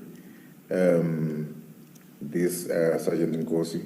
Furthermore, that this Sergeant Ngosi is working at the National Organized Crimes, which is the unit under the direct command of the DNC, was the General Sibia. Witness C, in an earlier part of your evidence, you made reference to a Sergeant F.E. Ngosi. You gave evidence that this is a police official who tipped Mr. Matlala off about a operation scheduled at his residence. Is this the same Sergeant Ngosi that you list in paragraph 110? That is correct, Commissioners. On the 6th of December, he did show us the the contact numbers of Sergeant Nkosi, but he had saved him as Warrant Officer F.E. Nkosi, where in actual fact, when we checked, because like he also had his personal number on one of the screenshots that he had, then when we checked, it was indeed determined that he is not a warrant officer, but a sergeant. And yeah, he indicated that this Sergeant Nkosi is the one who facilitates the transfers of money to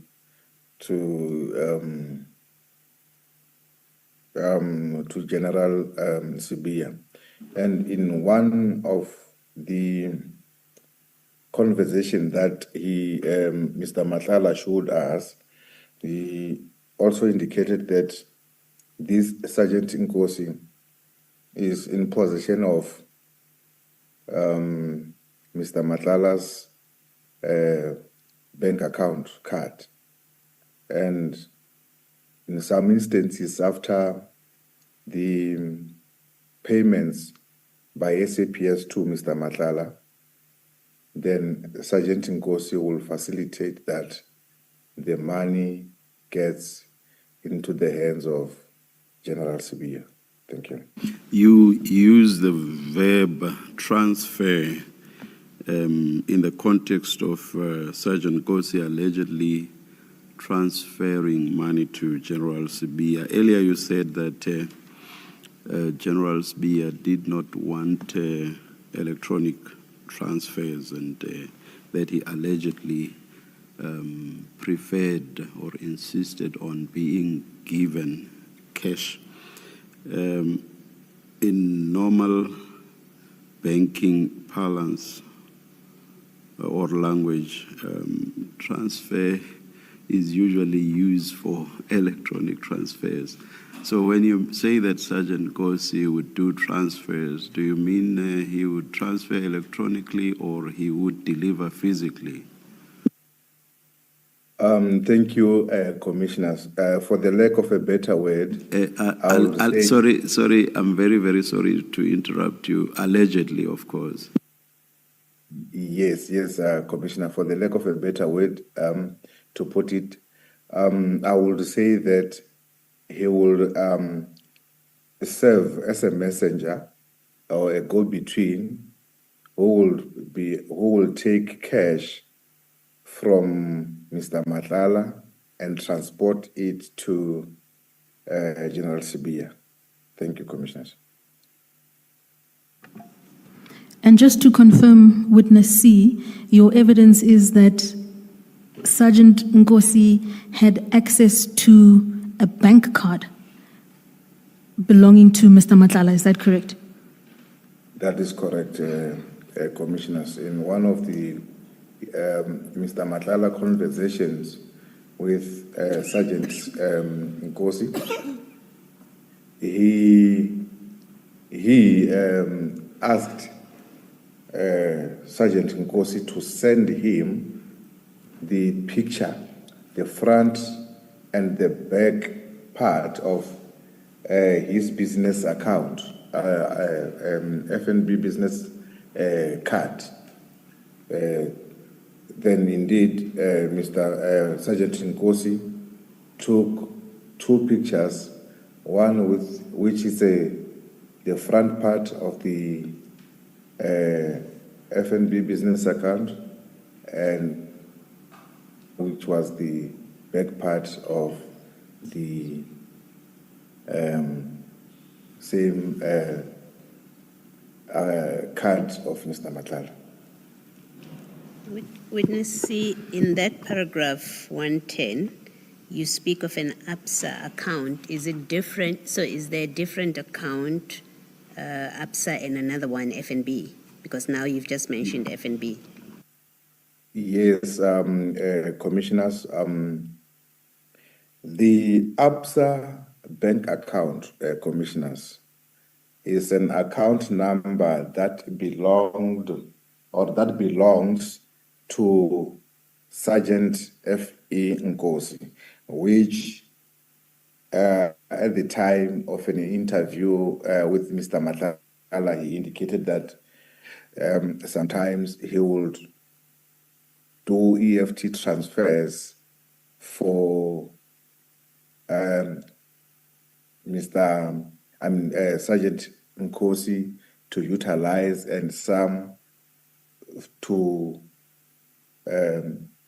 facilitate that it reaches General Sibia. Thank you. Thank you. Witness C, over the course of the next few paragraphs, from paragraph 111, you are going to detail instances where Mr. Matlala relayed to you that he provided funds to General Sibia. Could we work through those instances one by one, beginning with paragraph 111, please? Before you do that, Witness C, you say you conducted an investigation into who is this Sergeant Nkosi, and you found that he belongs to which unit?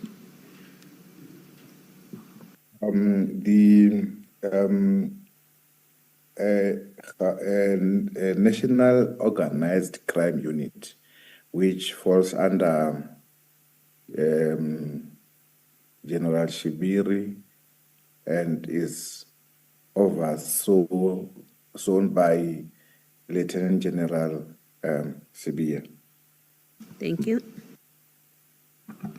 Thank you, Commissioner. Witness C, you were at paragraph 111, please. Thank you.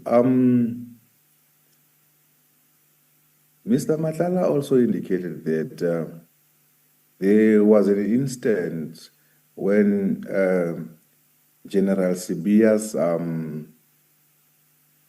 son was getting married, and he was invited to that party thereof. And at that event, he had given General Sibia an amount of 300,000 in support to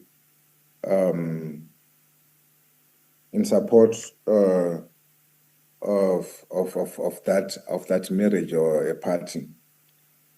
At another instance, he indicated that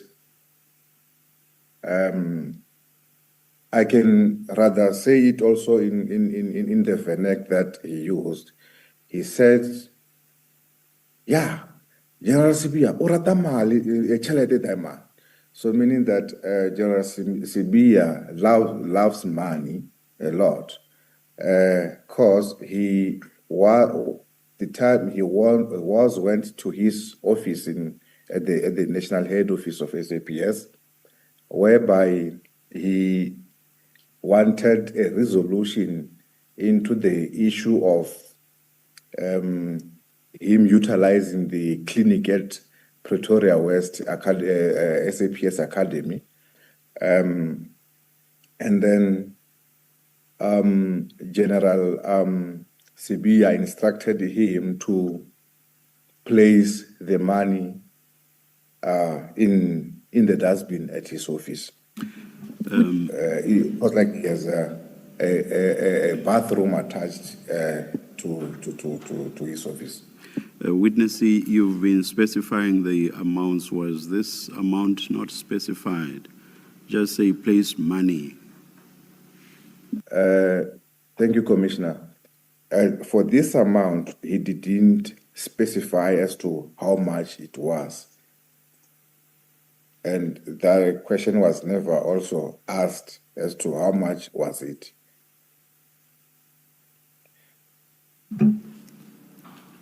Witness C, please then proceed to explain the contents of paragraphs 112.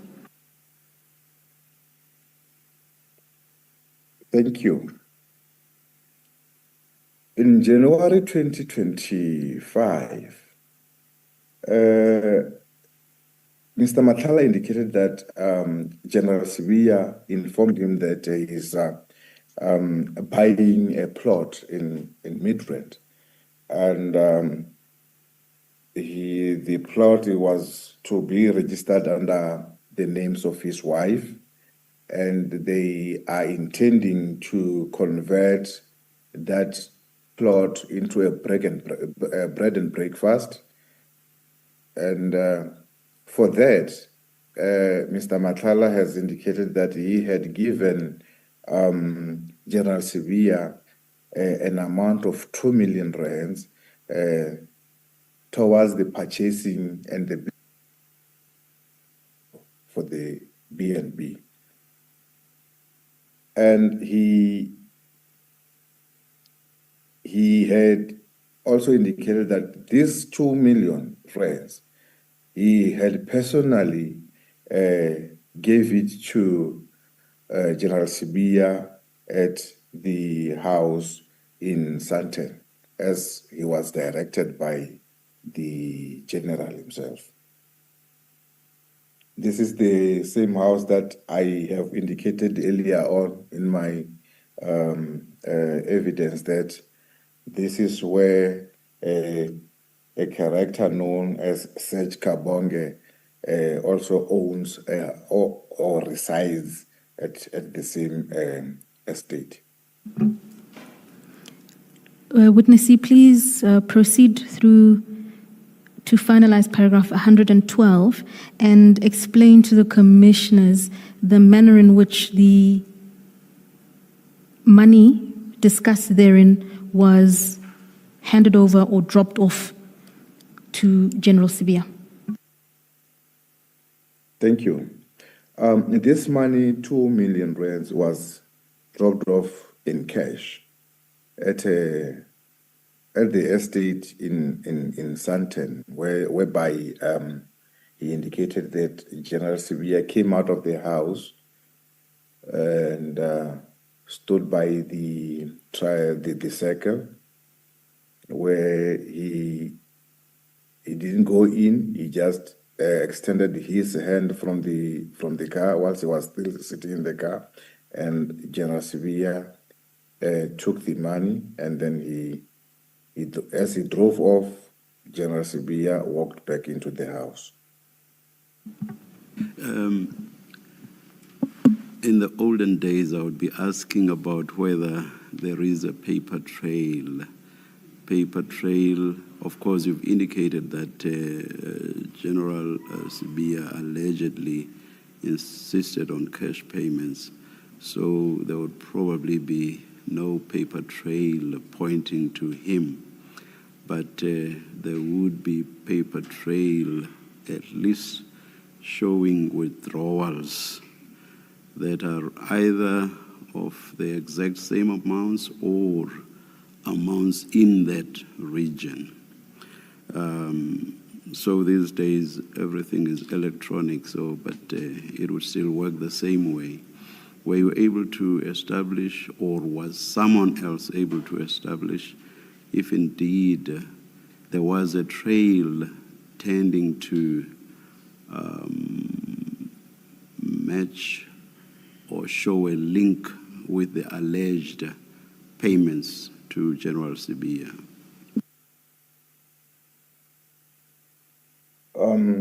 Thank you, commissioners. At the moment, at the time of deposing this affidavit, commissioners, we were still in analyzing the bank statements of Mr. Matlala. Mr. Matlala has a lot of bank accounts, commissioners, and the activities in those accounts are a lot. So the analysis thereof hasn't been concluded. Thank you. Witness C, my question related but slightly different. This estate in Sandton where General Sibia allegedly resides, have you been able to obtain CCTV footage showing Mr. Matlala going in and out of the estate around the same period that you mentioned in paragraph 112 of the statement? Commissioners, that part, since I am not fully into that investigations, I wouldn't be able to state as to whether the CCTV footage thereof had been viewed or secured or not. Because I'm thinking if Mr. Matlala did go to that estate and did deliver a bag, we won't know obviously what's inside the bag. There may well be CCTV footage that shows him entering and leaving, but also dropping off a bag or something similar to a bag. Would that not be so? Yeah, if the area is CCTV covered, indeed, such evidence will be available. Thank you. Thank you, Commissioner. Witness C, is it your evidence that the allegations made by Mr. Matlala are the subject of an SAPS investigation? Is that correct? That is very correct, Commissioners. And I would also like to state that on this interview, Commissioners, our main aim was to investigate the case pertaining as per Sandton CAS 436 of 10/2023. But now, one couldn't put a cover on the ear and not pay attention to what Mr. Matlala was saying to us, Commissioners. So whatever that he had said, Commissioners, is it's a matter of investigation, an ongoing investigation in the SAPS. thank you, Witness C. To make sure that your response is properly understood, are you saying that the primary purpose of engaging Mr. Matlala upon his arrest was to obtain information concerning the Sandton case for which he had just been arrested, and therefore that the additional disclosures that he made were supplementary or secondary to your primary purpose for engaging him?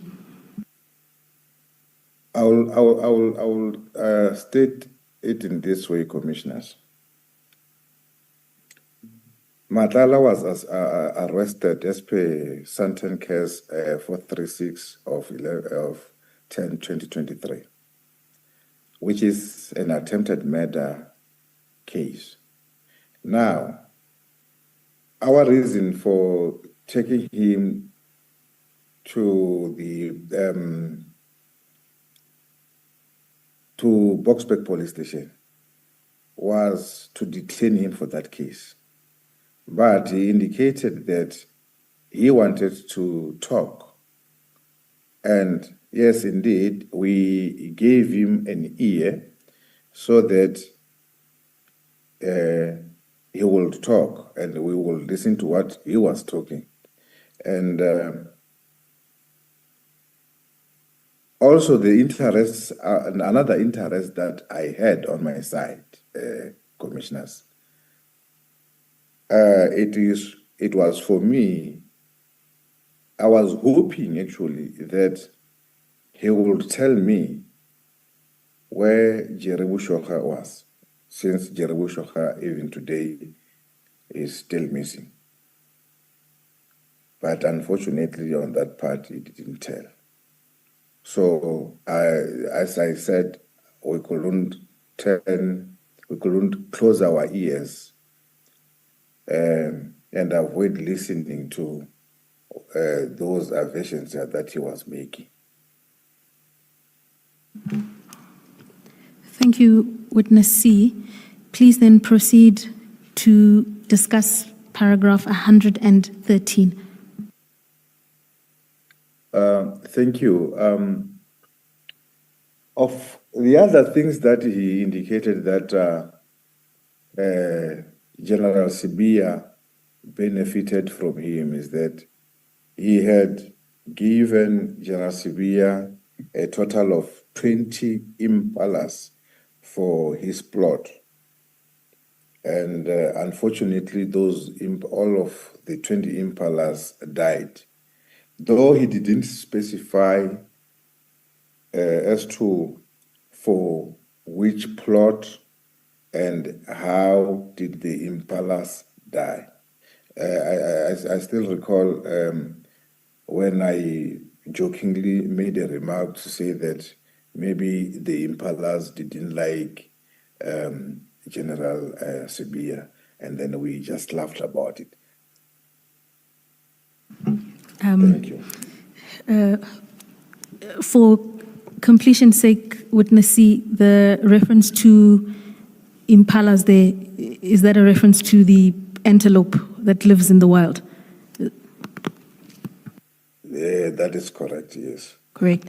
And where you say in your statement he gave General Sibia 20 impalas for his plot, that is a reference to a plot belonging to or occupied by General Sibia. Is that so?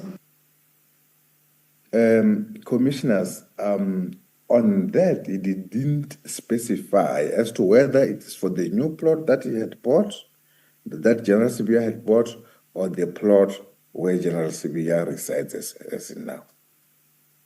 But that it was General Sibia's plot. Is that your evidence? Yes, my evidence is that it was General Sibia's plot, but he didn't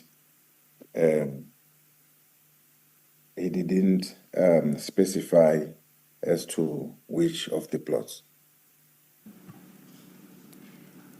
Witness C, please then turn to the final paragraph under the subheading of General Sibia and explain there to the Commission why you describe Mr. Matlala as an upset and frustrated man.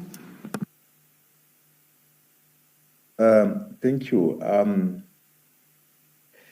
Mr. Matlala expressed a lot of frustrations against General Sibia, to say that after the raid at December 6,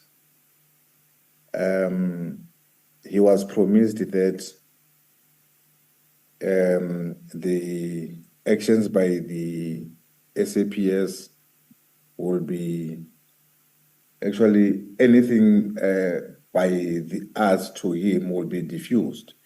So now when we went again to his workplace, company offices on the 18th of December 2024 and the 19th of December 2024, then he became more frustrated to say that despite the fact that Lieutenant General Sibia is the Deputy National Commissioner and he has promised him that the police won't be coming again to his either his house and or his business addresses. The team also still proceeded to his premises and conducted the compliance inspection, whereby his company firearms were also seized. And now General Sibia on the other side had failed to stop that or to assist him in that manner, in that fashion. So yes, he indicated that he was very frustrated, angry at him. And he indicated that, but now for his safety, because he indicated that we call General Sibia the pit bull. So now he indicated that for his safety, and then he would just play along with him, because fearing that should he made it known that he is no longer on his side or whatever, I do not know how to put it, then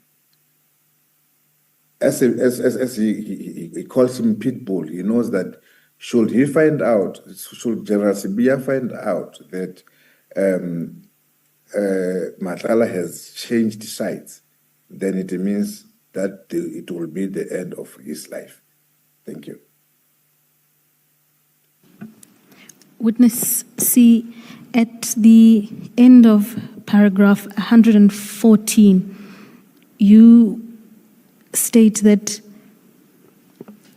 Mr. Matlala expressed that despite being a deputy national commissioner, he didn't make calls to assist him when police descended on his home and business. That's, of course, a reference to General Sibia, is that correct? That is correct. That's yes. correct.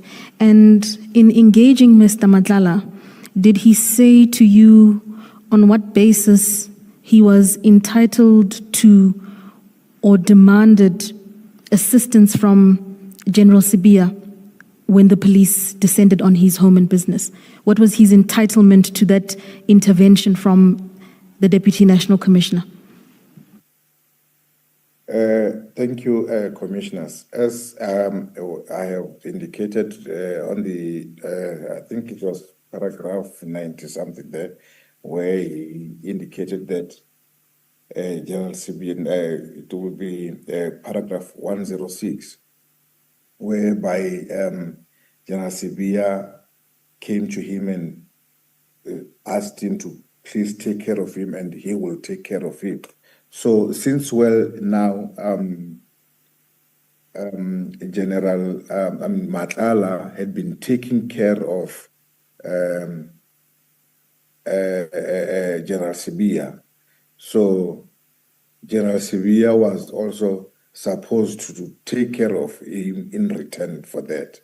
So then now that is one of the frustrations that dawned him to say that no, I'm playing my part as in paying the general, but now the general is not assisting me in preventing all these raids by the police to his premises.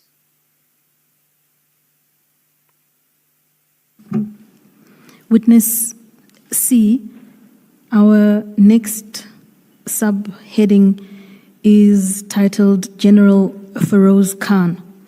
Before we turn to discuss that paragraph, is there anything you would like to add in respect of the discussion we've had concerning General Sibia? Commissioners, I think for now on that part I have said a mouthful. We can proceed to the next item. Thank you, Witness C. Please tell the Commission what Mr. Matlala shared about General Feroz Khan. Let's start by identifying who General Feroz Khan is and how he fits within the structures.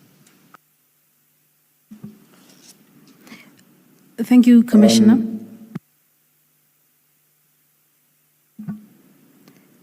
Please proceed, Witness C. Thank you, Commissioners. General Khan is a Major General in the South African Police Services, attached to the Crime Intelligence National Office.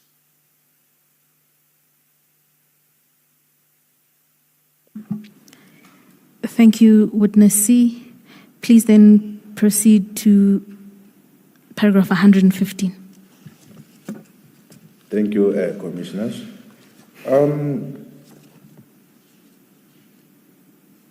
Mr. Matlala had also, initially on the 6th of December, when we visited his house, he indicated that one of the people that he is, one of the high-ranking officials that he is close to, is General Khan. So now he then indicated that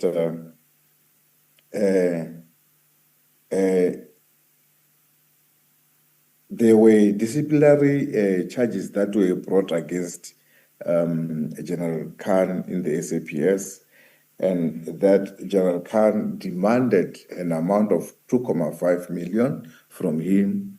I do not know for what, but then he only gave him an amount of 500,000. And he also indicated that the way that General Khan demanded that 2.5 million from him, he showed to be threatening or intimidating him, and that made him, Mr. Matlala, not being okay with it, as he didn't like it at all. So he didn't specify as to why the demand of 2.5 million, and whether that money, is it the money that maybe Mr. Matlala owed to General Khan, or maybe it was for him to pay for his legal fees. He didn't indicate that, Commissioners. Witness C, when we initially dealt with your evidence, you testified that when you interviewed Mr. Matlala on the 6th of December, he made reference to a General Khan. Is that correct? That is correct, yes.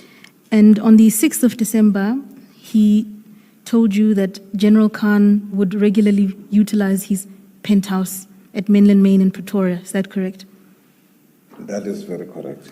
And so is the reference to General Khan, to the General Khan in May 2025, the same General Khan spoken to you about from the December 2024 operation? That is correct, because he also repeated his statement by saying, and the same General Khan now, he demanded this 2.5 million from me, whereas he would from time to time utilize my penthouse at Mainland Main. Thank you, Witness C. Our next heading is then titled General Shibiri. I am going to ask you to tell the Commission what Mr. Matlala told you with reference to paragraph 116. Thank you, Commissioners. General Abednego Shibiri is a Major General in the South African Police Services, attached to the National Organized Crime Unit, working under the command of Lieutenant General Sibiya.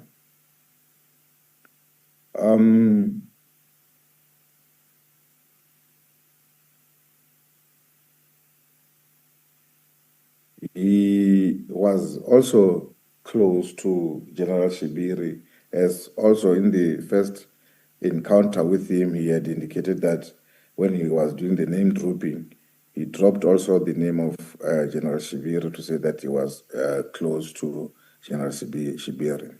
So now, at this point now in May 2025, that is when Mr. Matlala indicated that he had, General Shibiri was celebrating his post-promotion. And for the party or the celebration thereof, he had given an amount of 80,000 to General Sibiri through a company called Black AK Trading. Then he further indicated that he had, General Sibiri wasn't happy with an EFT or electronic fund transfer to this Black AK Trading, with which they say the money was also transferred back to his Mr. Matlala's account, and that the same amount of 80,000 was then given to General Shibiri in a form of cash. Ms. Mutlasedi, I think you'll recall that in relation to other payments, Chair asked if there is paper trail. In relation to this one, I believe witness X gave evidence and also proof of those payments. I just wanted to place that on the record. That's indeed correct, Commissioner.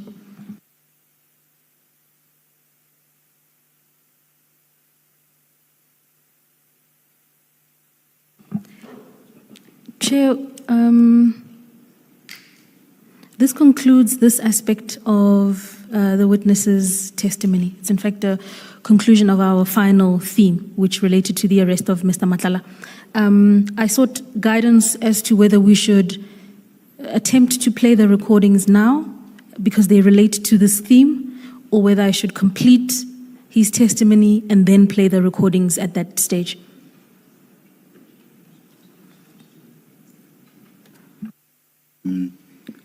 My colleague, Commissioner Baloyi, has a question, but to respond to you directly so long, let's just finish the evidence all the way to the end. Thank you. Thank you, Chair.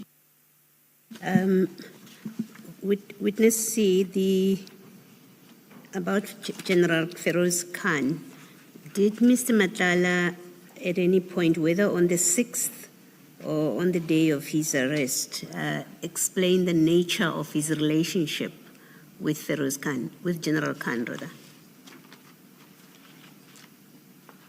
Thank you, Commissioners. Mr. Matlala only indicated that he was close to to Major General Feroz Khan. He didn't indicate the nature of the relationship or the closeness of them as to what end. And thank you. And then another question. In your paragraph 91 of the statement, right at the end, you say, I will reference, it starts this way, in the course of this section, I will reference chats obtained from Mr. Matlala's phone in support of what he shared with us. Up to this part, this end of your evidence, you haven't referenced any chats that were obtained from his phone. What is that about, that sentence? What are you referring to?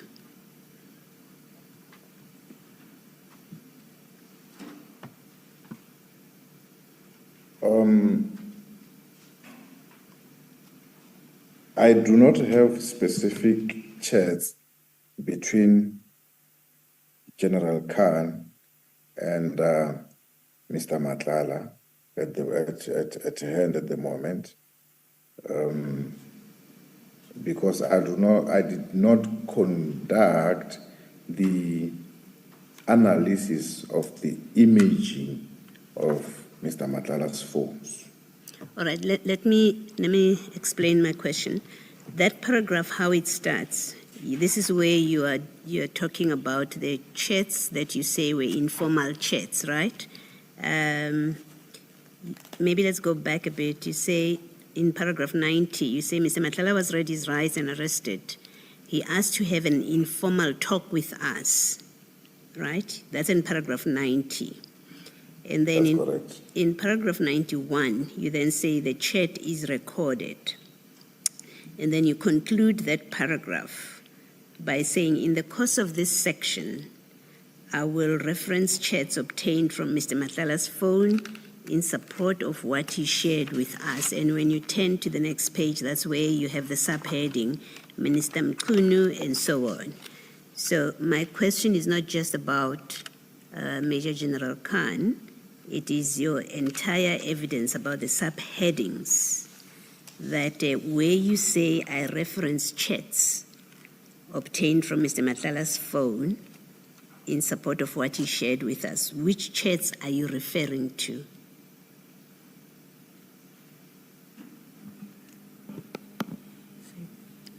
There will be the chats between Matlala and Brown Muhozi. Those are the chats that I can happily make a reference to. And the chats between Matlala also and Sergeant Effin Kosi when they were speaking on behalf of General Sibia, and will also be the chats between General Sibia.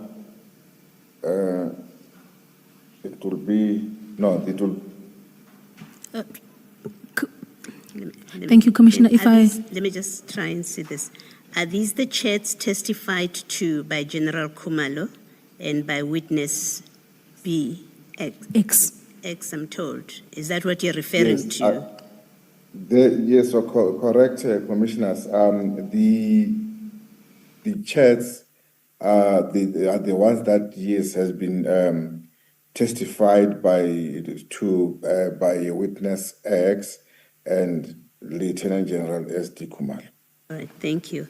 And then lastly, on my part will be most especially the recording of the chat we had with Mr. Matlala. right, thank you. And then lastly, these chats that are recorded between you and the evidence leader, you have referred to them as informal. You had an informal chat. What does that mean? Is these chats that you have recorded, are they not now part of your record or docket? When you say informal, why do you call them informal? We call them informal because the engagement between a suspect and a detained person, when we formalize it, it will be in a form of a warning statement, whereby I will first read you your rights as a detained person or an arrested person, and now warn you that I'm going to take a warning statement from you, and I will further inform you that I have information pertaining the charges that you are facing, with which now I'm giving you an opportunity to can state whatever that you would want to state, and you should know that whatever that you tell me then, it will be written and used as evidence in the court of law. That will be the formal chat. Then it was before he was charged, and it was before a warning statement was obtained from you. That is why I said, as he said, that of the case, I wanted to talk. So now we are not talking about the case that he was facing there. We didn't touch at the merits of that case. We had to listen, and in addition to that, commissioners, one of the informal talks that he told us, it was that pertaining the attempted murder on Mr. Sibanyoni, he said to us that the car that was used there was Floyd Mabusela's BMW. Thank you. Thank you, Ms. Matlala. Breakingly so said that that car, you will never find it because from the farm, he was told to destroy that car. And he was given a Mercedes-Benz for the replacement of the BMW. Now, because he made that aversion, we investigate whatever you say. That is why I said we do not put a cap on the ear. So we went and investigate that because that was one of our cases that we were interested in finding the solution. We investigated that up until we indeed find the car as he had indicated. And yes, indeed, the instruction was that the car must be destroyed. Thank you, Witness C. By the time he was arrested, he was in possession of the Mercedes-Benz, with which, when we check the history thereof, indeed the car is coming from the Mr. Msibi's side. All right, thank you. Thank you, Commissioner Baloyi. Witness C, we are now on page 36 of your witness statement. We commence a new heading entitled Retaliatory Efforts Against Our Work. In paragraph 117 of your statement, you set out that the work you do is constantly the subject of constant attacks. Please detail to the Commission instances of this, starting at paragraph 118. Thank you, Commissioners. Commissioner,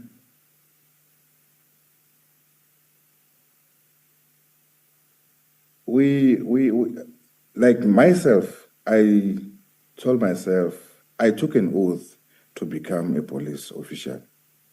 And that oath that I took is to serve and to protect. And furthermore, I said I will investigate without fear or favor, Commissioners. So during the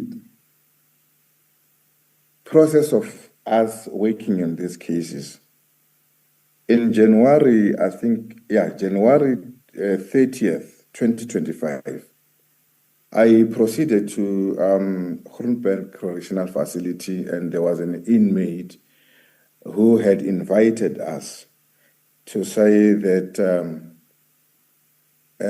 he had been tasked, and this person was very close also to Katiso Molefe while he was incarcerated at Groenberg Correctional Facility. This inmate has informed us that he had been given a duty by the accused person and ex-police official, warrant officer Puletau,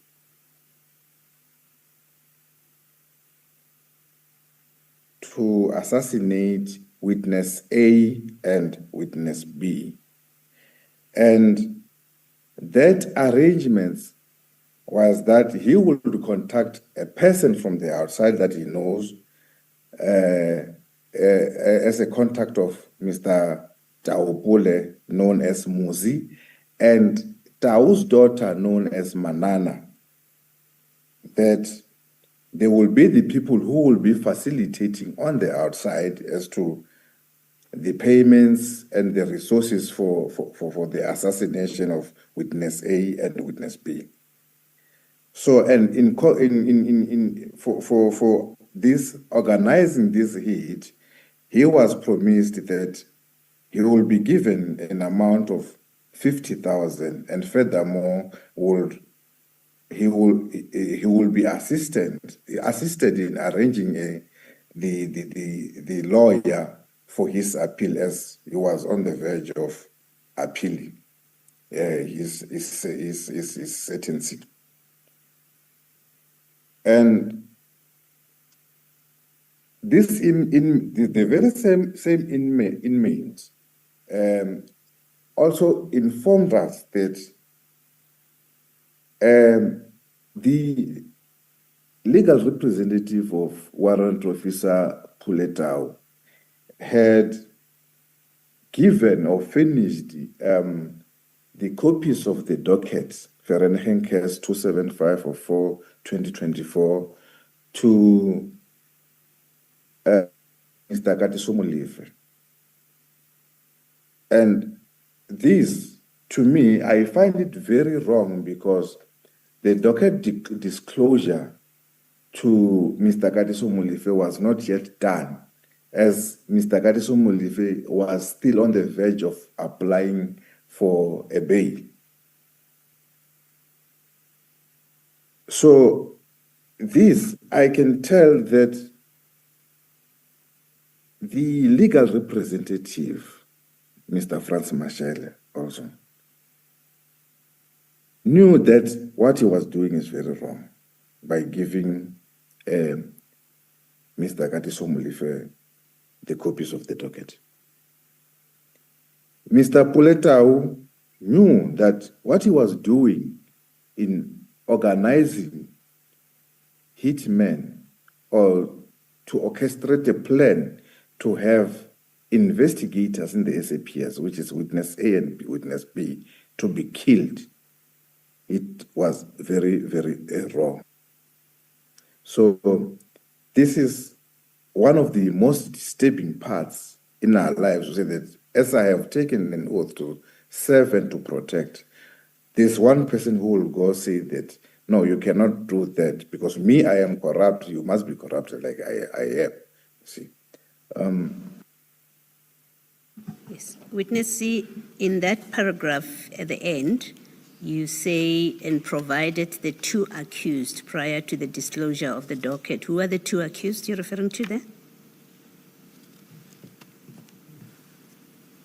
Right at the end of paragraph 118.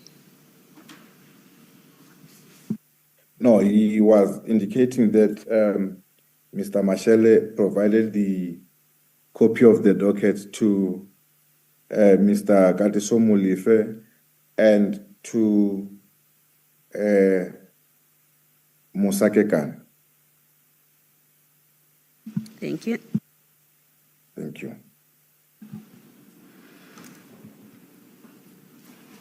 Witness C, you set out in paragraph 19 that you will, in paragraph 119, that you intend to discuss further cases that have been brought against members of your team.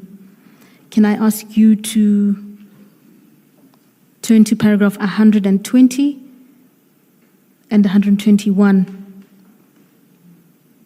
With reference to 120, please read that paragraph into the record. I have addressed the commission on the case opened by Mr. Matlala in December 2024, which was ultimately withdrawn. Commissioners, and that this is very disturbing, commissioners. After our raid at Mr. Matlala, he was advised by the senior members of the SAPS to open a false case against the members in order to stop the members from conducting their duties.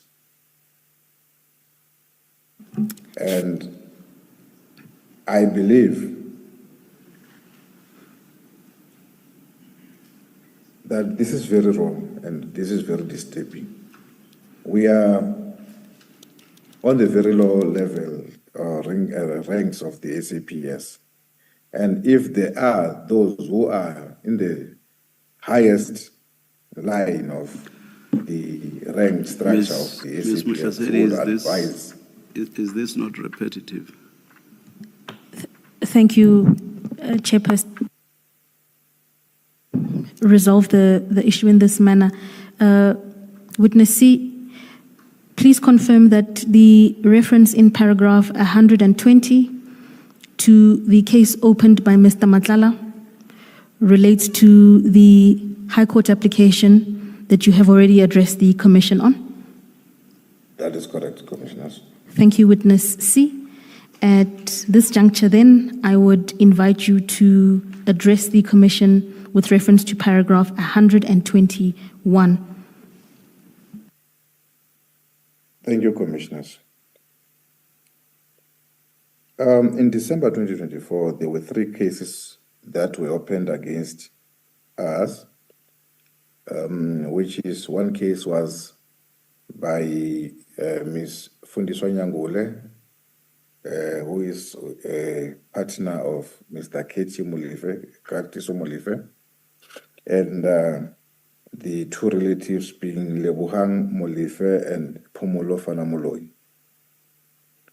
And the cases opened were Douglas Dale, case number 425 of 12/2024.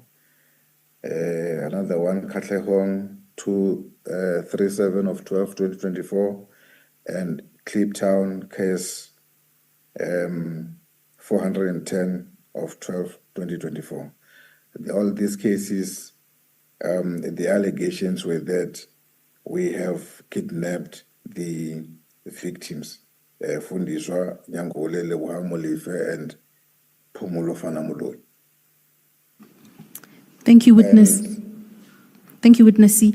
Just as a point of clarity, do these 3 cases bear any relation to your evidence given earlier concerning efforts you took in order to arrest Mr. Lucky Molefe? That is correct, yes.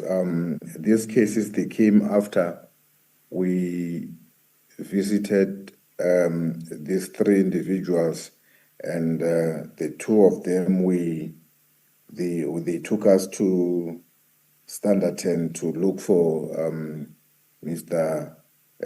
Lucky Molefe in order to apprehend him or to arrest him. You, Witness C, you told us earlier, and you repeat in this same paragraph 121, that these cases are currently with IPID. That is correct, Commissioner. And you don't know what is happening there, what IPID is doing with them. Have they interviewed you? Commissioners, other members or other colleagues have been interviewed, Commissioners. I think 2 months ago, my commander came and indicated that the members of IPD would want to interview us. And since then, my commander had been making means to have these members of IPD meet with us. But then each and every day, there is a new excuse. So I do not know what is happening with the cases. Thank you. Commissioner Baloyi, if I may assist, yes, those cases are currently with IPID, and in fact, copies of the dockets are part of the exhibit bundle that was provided to the commissioners. That exhibit bundle is CJC 5.2 and 5.3. It was part of the broad bundle that was delivered with the witness statement of witness A for use across all 3 witnesses. Yes, so all the dockets are contained in that exhibit bundle. Thank you. Thank you, Commissioner.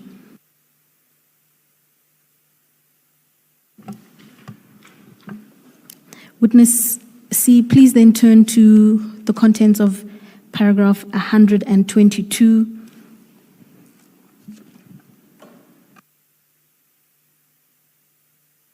This, I will note that this topic was addressed in detail by witness B, but I would invite witness C to share in his own words his views concerning this case. Witness C. Thank you, Commissioners. We, on the 7th of January 2025, we engaged with Captain Makhotle of Ballistics FSL, Forensic Science Laboratory, Silverton. And after an engagement with him, on the 8th of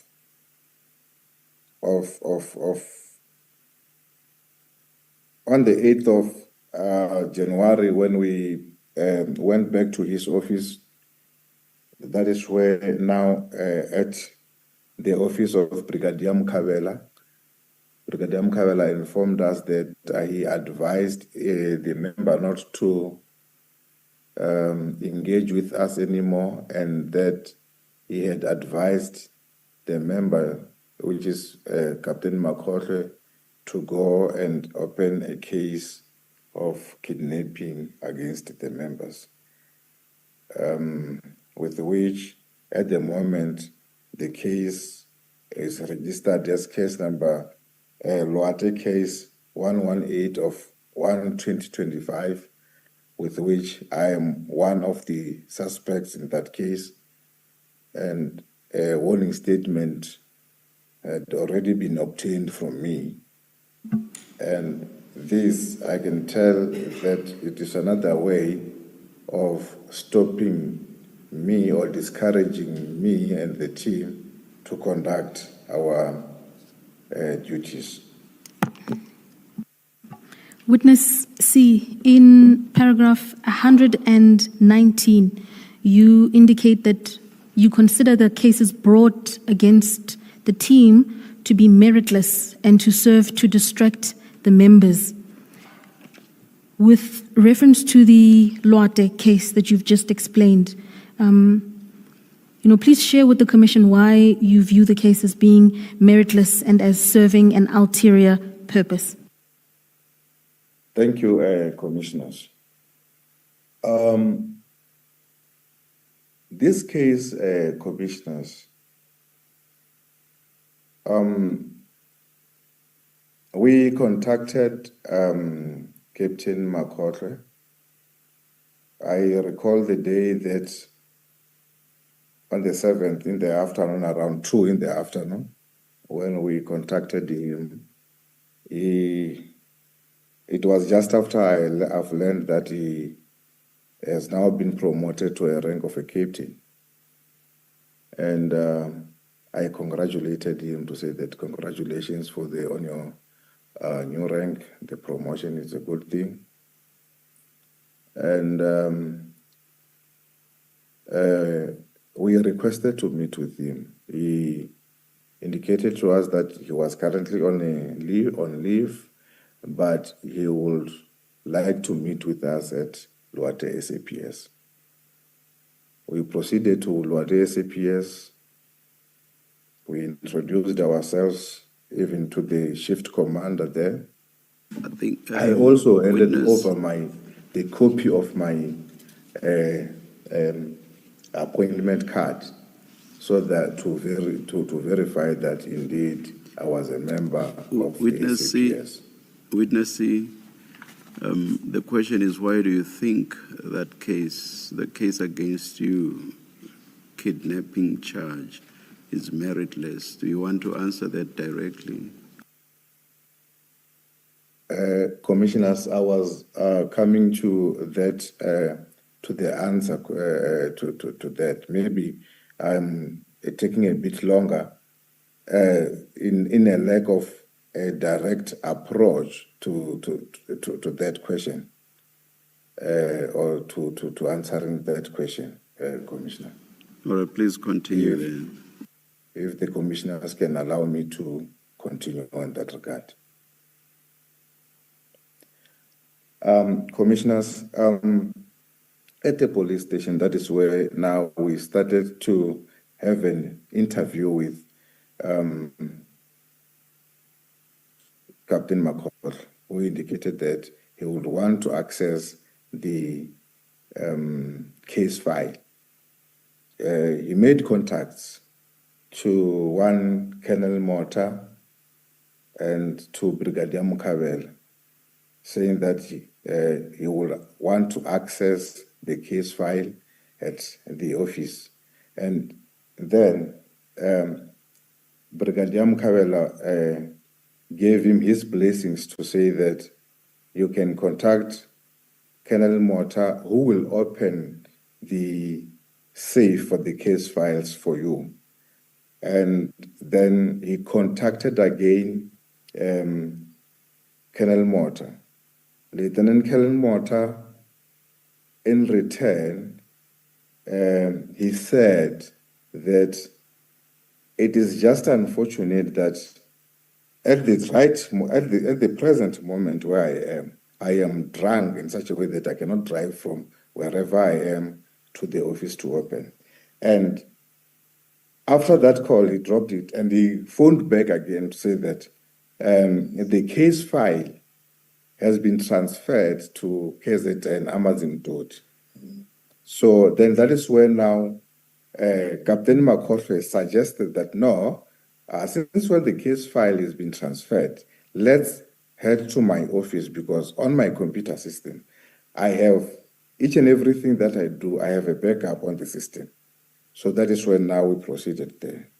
So now we went with him at his own free will, and as he is the person who directed us to there, and he is the person who asked the permission from his superiors to access the laboratory at night. Upon arrival at his office, then he was in possession of his cell phone. But witness C, the kidnapping, as I understand the allegation, are related to you traveling in your own vehicle or vehicles with Captain Makgotle from Luwate to his office at the FSL. That is what it relates to. So your evidence is that we did not force him. We took him in our car because he wanted to show us his material or information at his office. He did this of his own accord or free will.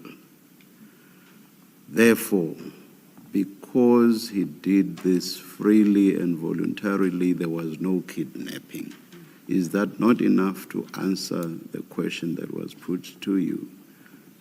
Must we get all the detail relating to everything that happened during that encounter, right up to the end when you left the FSL? Is it not enough to say he came to our car voluntarily to show us what information he had at his office? Is that not enough? Yeah, Commissioner, that is correct. It is enough, Commissioner. Thank you. Thank you, Witness C.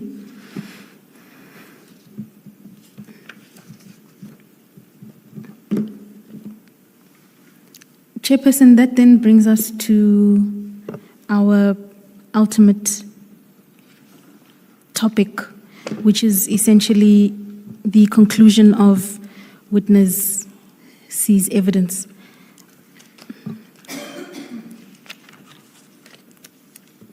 Witness C, we are now at page 38, paragraph 124 of your witness statement. You indicate in paragraph 124 that you would like to address the Commission about the impact of this case on your life. Can I ask you to begin that topic at paragraph 125? And I think it's best if witnesses simply reads all of this into the record, please. I have no objection with that, Chairperson. Thank you. Thank you, Commissioners. I will read as follows. I'm a career policeman. I have never worked for an organization other than SAPS. I have never worked in any capacity outside the law enforcement. I view my work as a member of SAPS as a calling and not just employment. I wear my badge with pride and view my work as an invaluable contribution to the community. 126. In my years at SAPS, I have encountered my fair share of challenges. This includes long hours, suppressed pay, lack of recognition for sacrifices made, and the pain that comes from meeting victims of crime and bearing the responsibility to seek justice for them.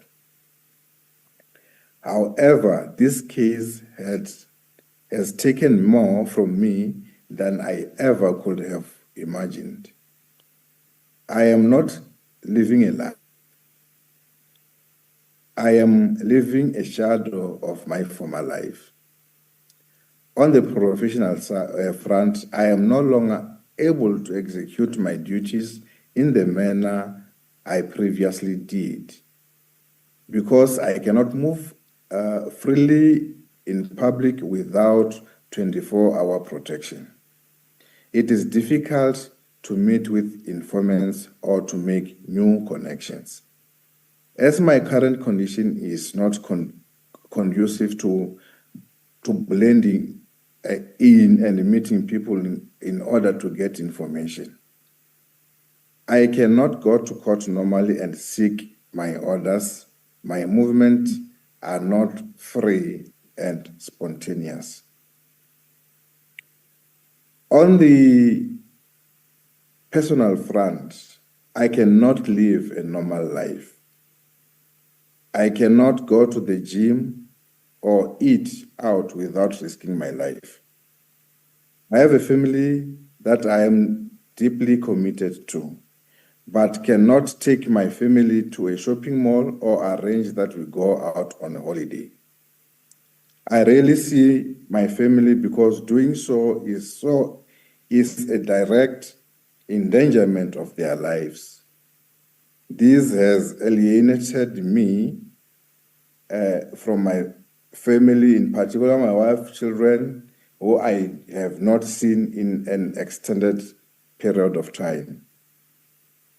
I bring this to the Commission's attention because it is important for them to know the sacrifice of ordinary SAPS members. We are at the cold face of justice and face the raw, unfiltered reality of fighting crime in the country. But even with all my sacrifice and hard work, I'm on the entry level of SAPS.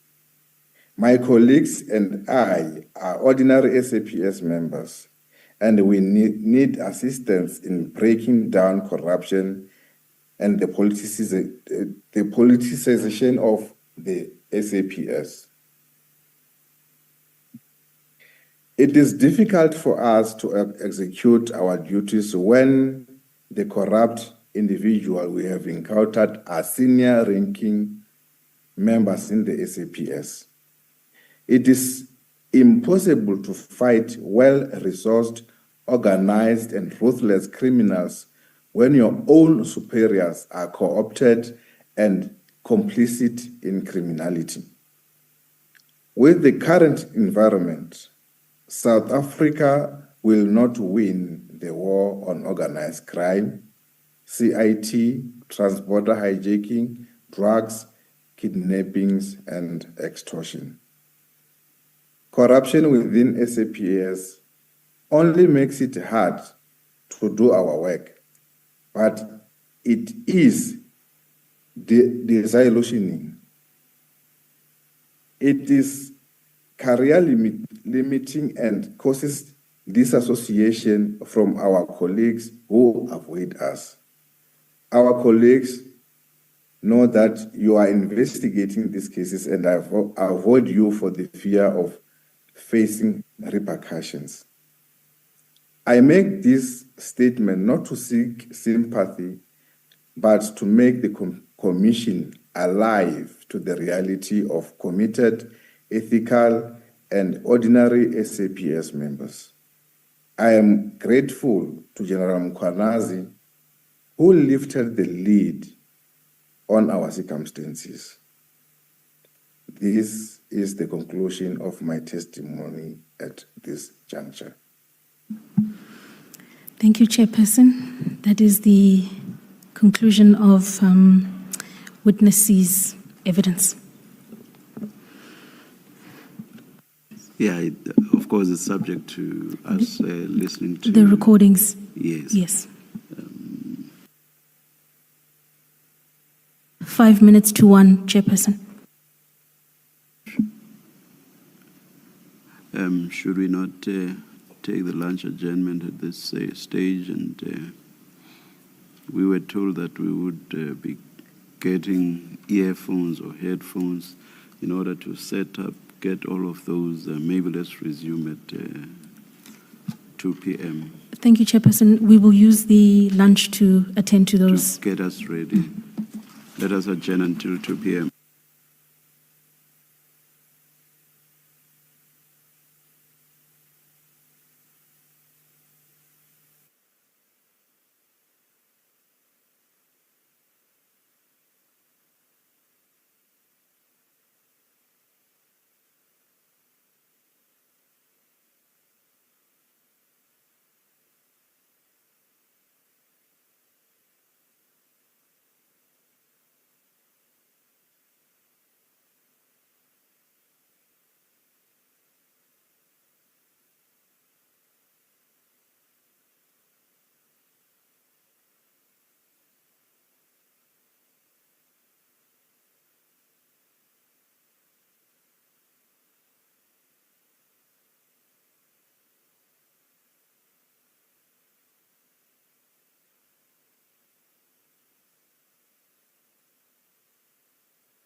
Yeah, maybe Amazon can give them to me and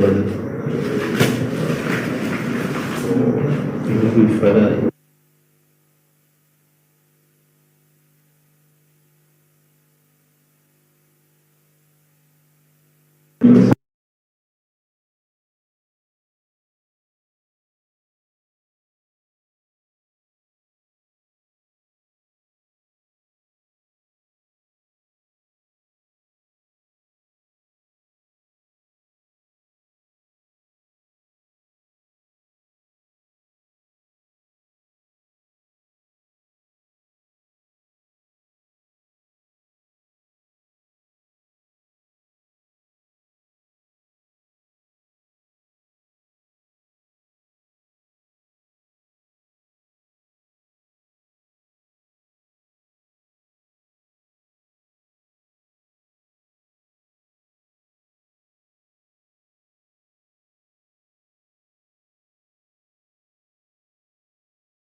We're in a position to proceed with the recordings.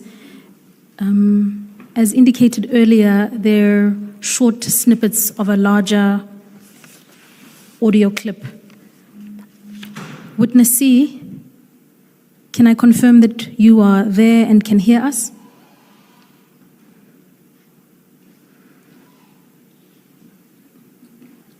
Witness C?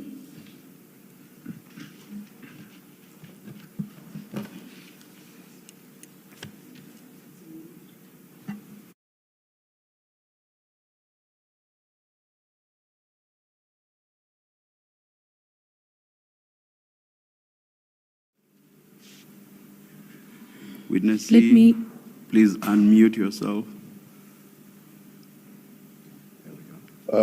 Thank you, commissioners. You were muted on your side. I couldn't hear. Well, I could see that you were talking, but I couldn't hear a thing. Thank you, Witness C. Thank you. Witness C, in the continuance of your evidence under theme 5 relating to the arrest of Mr. Matlala, we are going to play one clip for you.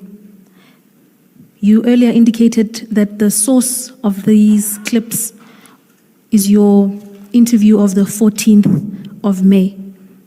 We're going to play the clip and ask you a few questions thereafter. May I place something on record, but only if what we were told outside still pertains, which is what's going to be played will still not be that audible. May I just place something on record? Indeed, Chair. Yes. Those amongst us here who can, without disruptions, listen to the live streaming, they are at liberty to do so. And those who are in a position to strain their ears and try to hear what they can, they may do so. And as I understand, after each clip, either before or after, you will briefly tell us what it's about. Ms. Muhlasedi. Indeed, Chairperson. Thank you. Let's proceed. Thank you. Witness C, we're about to play the first clip. It relates to the subheading Minister Mtunu. Thank you, commissioners. The minister or the rest of the us by this thing.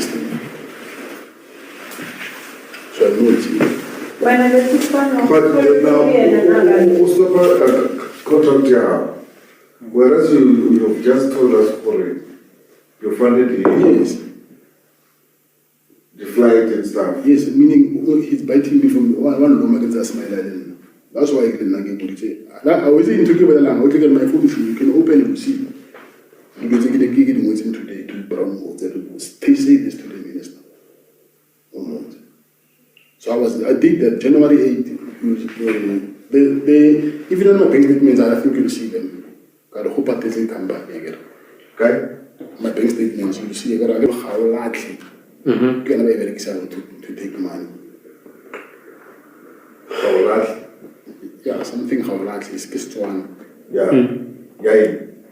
No, I'm saying it's a name of a company. Yeah. Your company. It's a how likely PTY or what? I didn't pay attention to those things. so when if unsachele to patela through yona then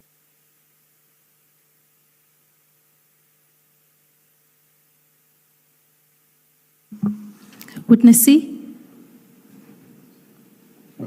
Yes, commissioners. Witness C, were you able to hear the recording? Was it audible on your side? Yes. Yeah, it was audible on my side, commissioners. Thank you. Please don't explain what it says. Let's just continue, and where we have questions, we'll put questions.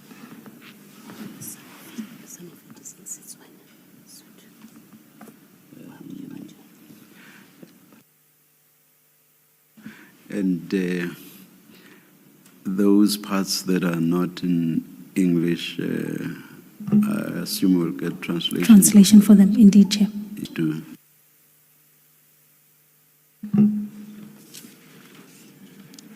Witness C, thank you for confirming that. Witness C, can you tell us who are speaking there? Thank you, commissioners. There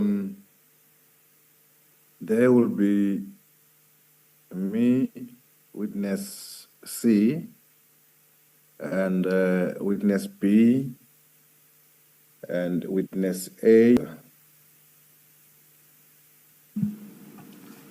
Thank you, Witness C. What was the question posed to Mr. Matlala? What was the subject matter of the issue being discussed there? The subject matter there was the issue pertaining the funding of Mkhunu on pertaining the January 8 for his delegates to Cape Town.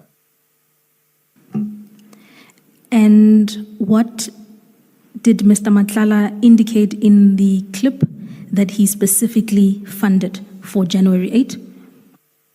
That he had paid for the accommodation, flights, and entertainment. And the bank, his bank account can show that. Thank you, Witness C. And the contents of this clip then accord to your earlier evidence as presented about the funding by Mr. Matlala for the January 8 delegates? Can you repeat that, please? Not a problem. Does the excerpt of the recording accord or is consistent with the testimony that you gave earlier about the funding that Mr. Matlala gave for the January 8 conference? That is correct, sir. It corresponds. Okay. Thank you, Witness C. I'm then going to play a second portion of the same clip. Okay. Can you please take us to the beginning of this one, the one that's been played? I want, like when the first speaker speaks, I want Witness C to identify for us who that speaker is, and then the next speaker, who that is, until all of the speakers in a clip have been identified. I don't know whether it's practical not to replay the whole thing, but if it's not practical, then it Chair, means a total replay. We're in a position to do that. Please. Okay. I'll just ask Thank you. for a second that we rewind. Thank you.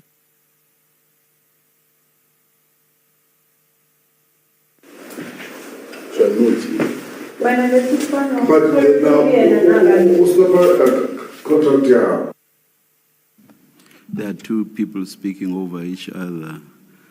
One sounds like a woman and the other one a man. Witness C, in light of the chairperson's question, are you able to identify the two voices in the clip? One sounds like a female. Yes, commissioners. The female is witness B, and the male is witness C. Whereas you have just told us for it, you funded the flight and stuff. Yes, meaning he's biting me from one room against a smile. That's why I didn't say. I was in talking about the land. I was my phone. You can open it to see. And that one? That one, it is Mr. Matlala. You can take the gig in waiting today to Brown. They say this to the minister. So I did that January 8th. Even on my bank statements, I think you'll see them. I hope that doesn't come back again. Okay? My bank statements, you see, I hope that doesn't come back. The flight, the accommodation, I gave them money or entertainment, all those things. You gave them how, cash or you? I can hear there's still witness C and Mr. Matlala. Did he count only the three? Witness A, B, and C in the room, as well as Mr. Matlala. I don't remember. I don't remember him identifying the voice of witness A. I apologize, Chairperson. Maybe let me put the question to the witness. Witness C, please then identify for the commission the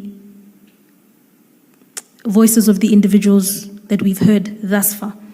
Up to this point, witness C, have we heard witness A? Not yet, Commissioners. If you just, from where you paused, if you just proceed, witness A will make a clarity on the version by Mr. Matlala. All right, thank you, please. To this company with the Khawla, if you see a company called Khawla, you can be very excited to take money. Khawla? Yeah, something Khawla is just one. Yeah. No, I'm saying it's a name of a company. Yeah. The company. It's a Khawla PTY or what? I didn't pay attention to those things. so when if Can you confirm that you heard that? That is correct. I heard that. And then please inform the commission of the role that he says this bank account played in the issue of financial support. That is the company that Mr. Matlala will make payments through to his bank account. And this account was then used in support of the delegates for the January 8 conference. Is that correct? That is correct, yes. And a final question on this score, witness C. What is the relevance of the bank statement that Mr. Matlala referred to in the recording? It is that should we go on to the bank statements, then we will get those payments for the flight tickets and the accommodation. Thank you, witness C. I thought the purpose of playing the clip that we've just heard was to identify witness A. Is witness A in that clip the person who's seeking clarification about the company Khawla? Thank you, Commissioner Kumalo. Right there where the clip was paused, it is where witness A was making clarity. Thank you. Thank you.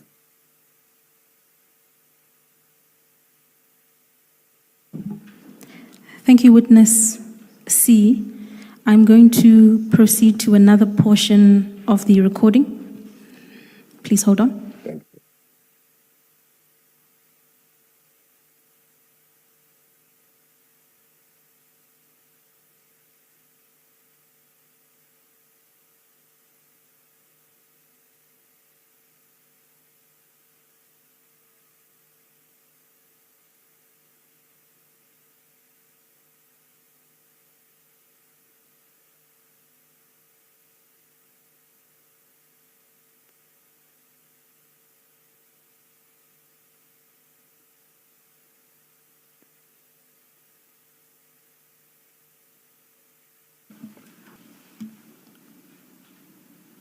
Are you safe? No, I know I'm not safe. I know I'm not safe. Just to, when you go to the next clip, to avoid having to repeat once someone has started speaking, if we could again just say, this is so and so, let the person speak to the end, and then when the next one starts, we get witness it to again tell us who that is, and then you let them speak to the end as well. I know with time we are going to get used to the voices, but for the record, I think it's necessary. Someone has started speaking. And who is that? Is it Mr. Matlala? No, I know I'm not safe. Witness C, please identify the voice heard in that segment of the clip. The voice is that of Mr. Matlala when he's saying we're not safe. Please continue. I know I'm not safe. Because today I sent this message about now I'm going to make an affidavit. You must go to Vusumuzi on my phone. You see, I told them I'm going to administer on my affidavit. I'm going to High Court on Friday. I was supposed to go on Friday. Which Friday? This coming Friday. Witness C, please identify the male voice that just interjected there with a question. Thank you. It was Mr. Matlala, and the other voice, it was my voice as witness C. Ms. For Matlala, what? I think unless you're going to run and complete it, I think because some of it is in Sesotho, it might be helpful to have the witness summarize it for the record, what was being said there. At that specific point, Commissioner, or at the completion of When you the... finish that note, I think let the witness, because not everybody understands what that conversation is. Thank you.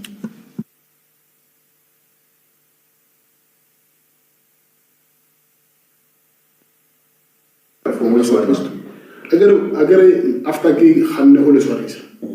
what did again? I have instruction on must cancel my contract. So I would go meeting general really meeting but instruction on cancel the contract. So and then after that I send a letter but the letter obviously to like if I must already canceling your contract based on this thing. But it's illegal.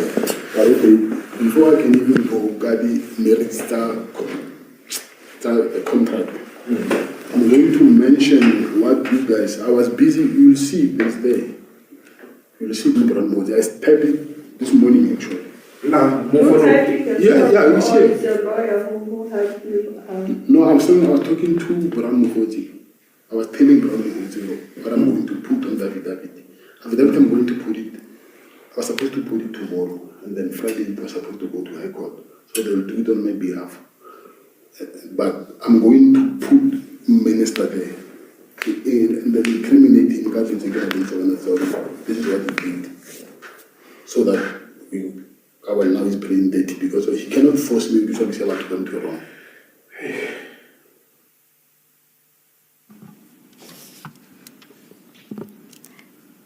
Witness C, are you able to summarize the content of the clip, including the portions that were in vernacular, please? Thank you, Commissioners.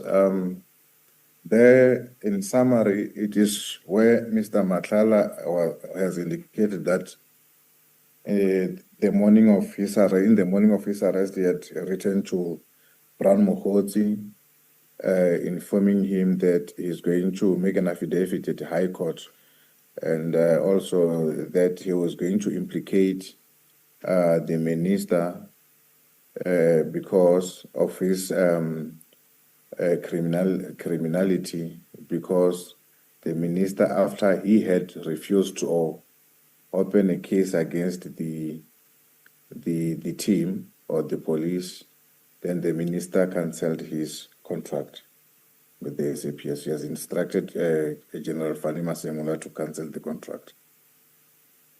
Thank you.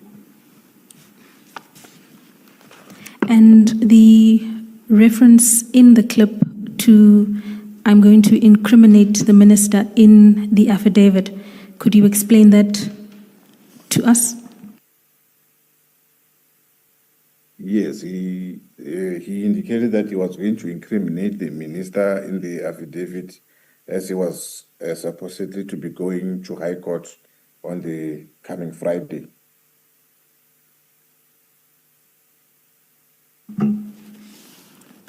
Thank you, Witness C.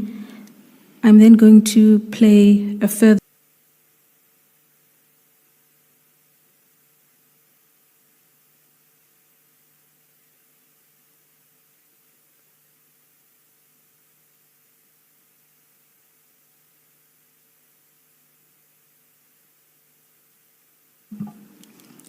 Witness C, we're just about to play the third excerpt of the recording.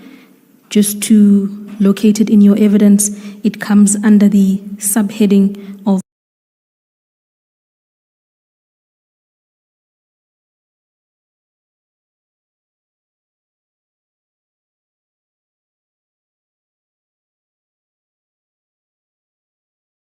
General Sibia.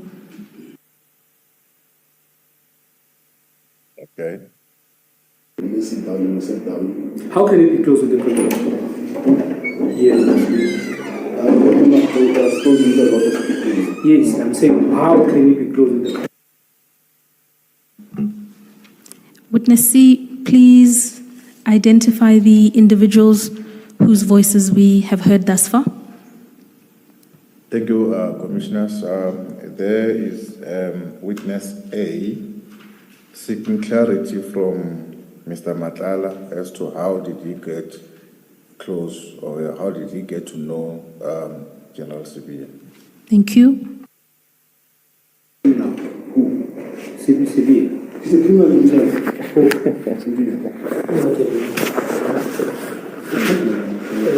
So now I'm getting the correction now.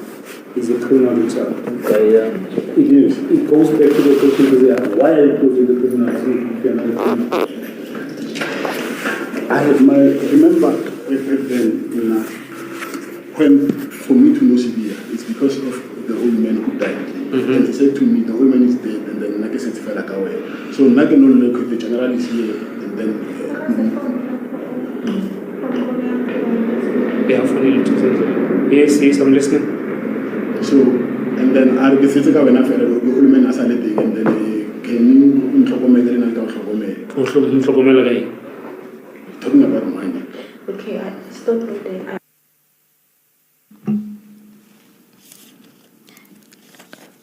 Witness C, have He was referring to Mr.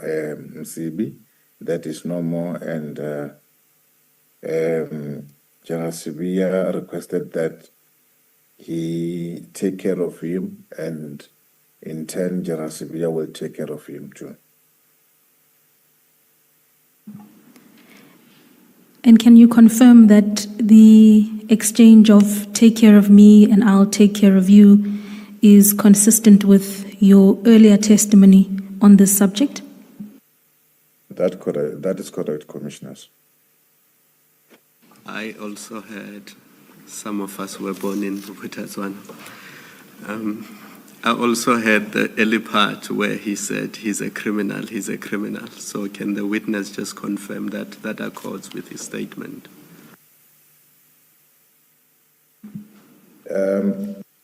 Commissioners, yes, indeed. He referred to General Sibia as a criminal, and he said he's a criminal. General Sibia is a criminal himself. He said that repeatedly, Commissioners.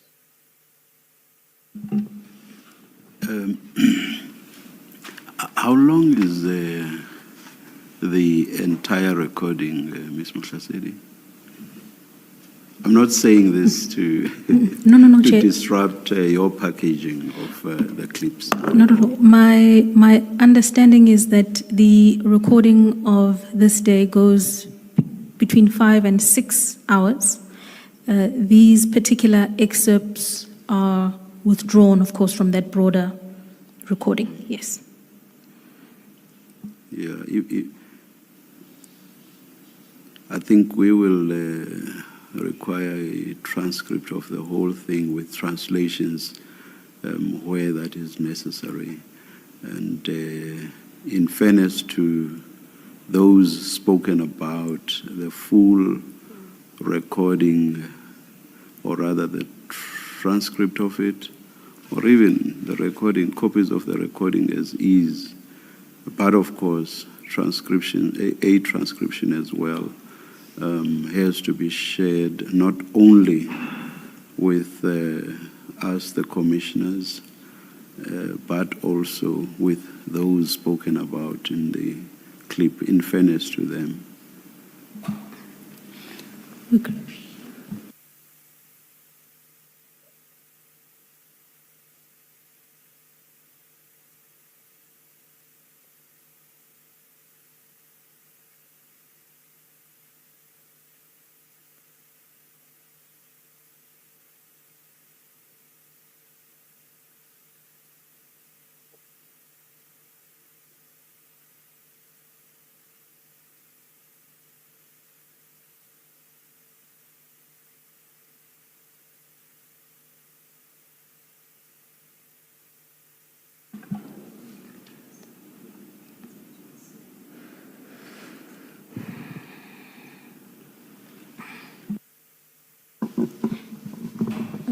Yes, I think what we are battling with, or what we are concerned about, is that in this statement, and maybe let's go back to the subtopic on Minister Mkhunu, that in the statement there's quite a number of allegations, a list of things that are attributed to Mr. Mkhotsi as having said about the minister, about Minister Mkhunu, and so and those are now on record.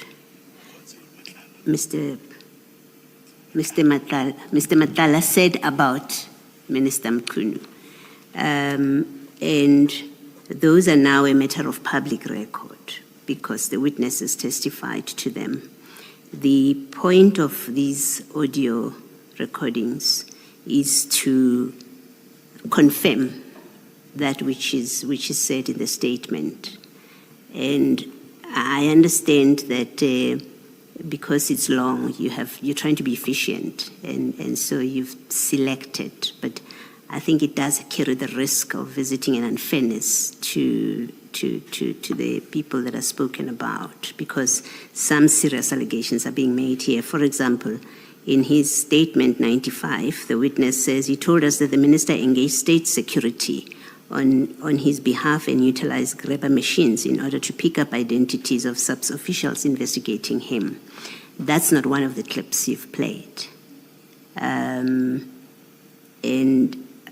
I do have a concern that those kind of allegations that have been said to be in the clip may well be represented as if they were not in the clip because they were not played. You may not be in a position to deal with it now, but I think it's being raised to say you do need to have a plan to deal with them. Thank you. Commissioner, indeed, due to the length of the interview itself and the vast number of allegations that were made against numerous individuals, I'll say that what is being presented here today is a small sample, attempting at least to provide that fairness for witness C to speak directly to a recording where he made serious allegations. But in order to attend to all of the allegations would take, admittedly, an inordinate amount of time and would require a further extraction process back from the original large recording into a short recording, and for that to be, so this was, I would say, an exercise at attempting to respond to some of the most serious allegations where the recording was the most clear. Yes.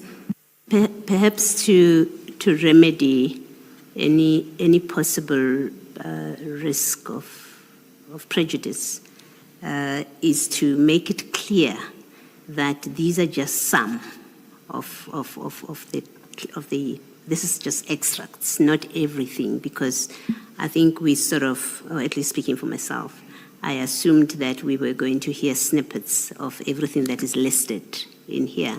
If that was not the intention, I think it should be clear so that there's no misunderstanding that he did not testify to material that's not on the recording. Then the way you fix it is to say this is just a sample.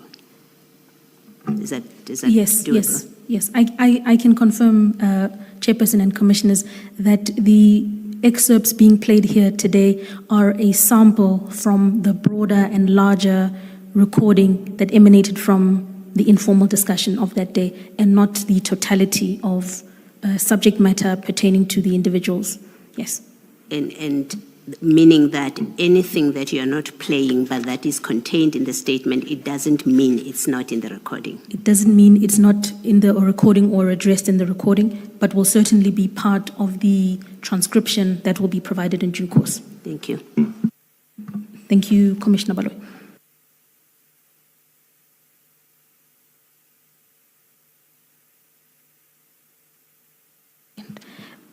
Witness C, on the continuation of the subtopic of General Sibia, here is a further clip. I'm an investigator. I will. Yes. Next time I was arrested. Yeah, next time I was arrested.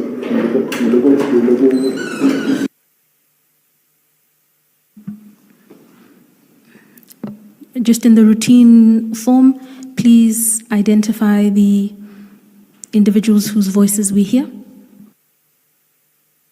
Commissioners, I'm sorry that snippet wasn't that clear. So can we replay it, please? Yes, we're going to start it from the beginning and play it for a lengthened period of time.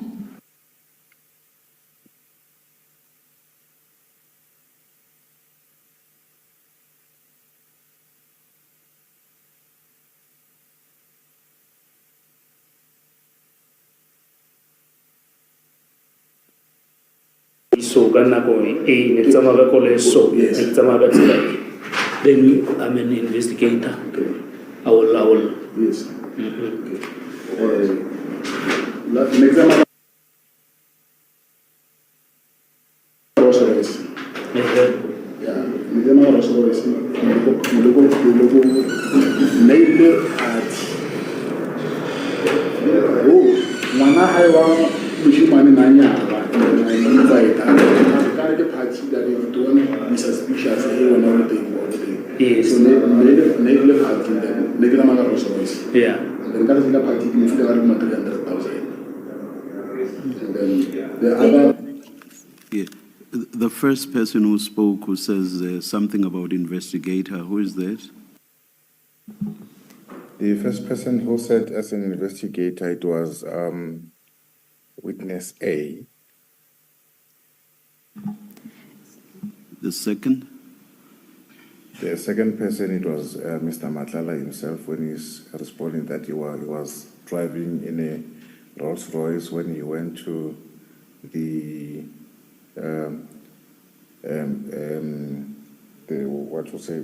marriage celebrity or for the child of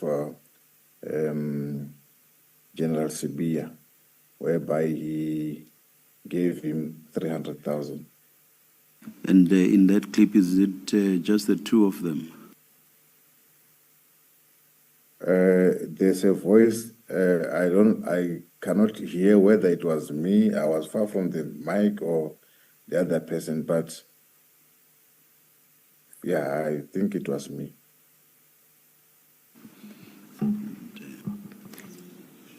Thank you. Witness C. I'm just going to replay the last portion so that perhaps you can identify all the voices with some certainty. Okay.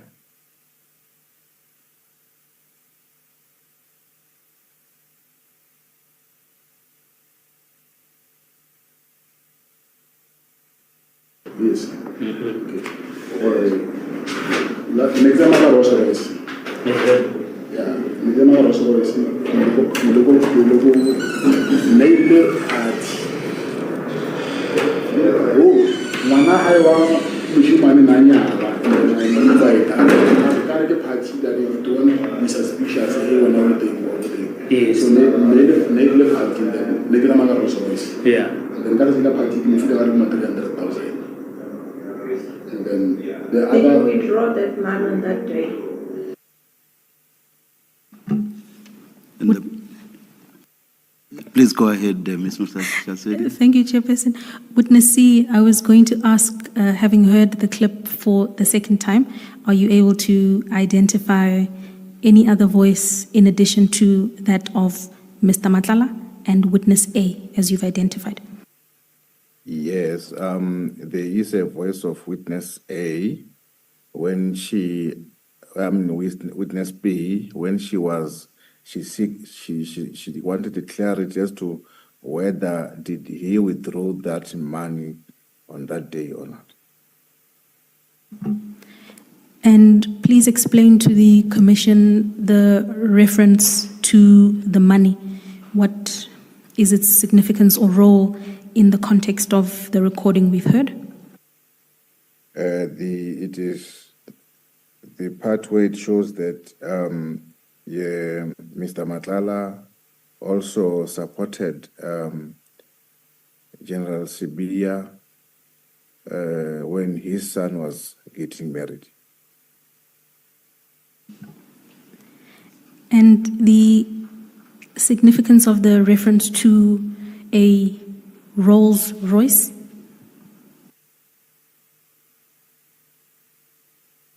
The significance of a Rolls Royce, it will be for him to tell us which car was he driving when he went to that specific party or function. And finally, Witness C, the reference to a party, is that the reference to the wedding celebration that you earlier mentioned? That is correct, yes. And this is, according to your evidence, the wedding celebration of the son of General Sibiya. Is that correct? That is correct, yes. Thank you, Witness C.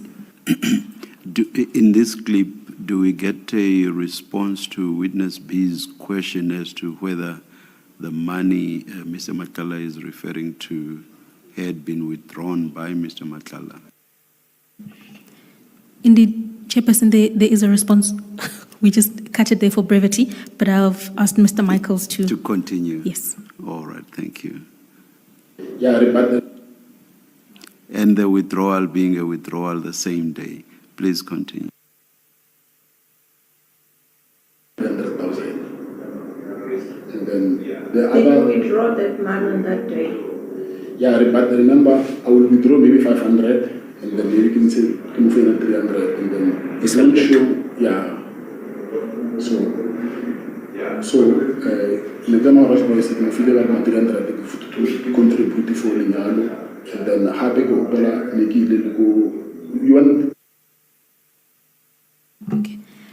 Witness C, could you please summarize for the Commission what was stated in that portion of the recording, including the utterances in vernacular? Thank you, Commissioners.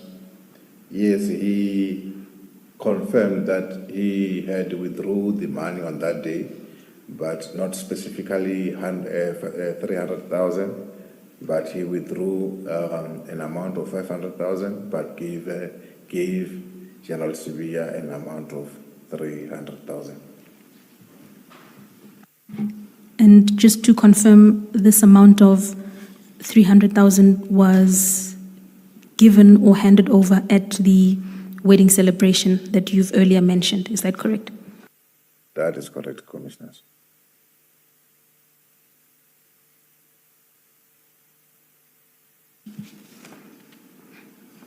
Witness C, I have a further clip. Please bear with us.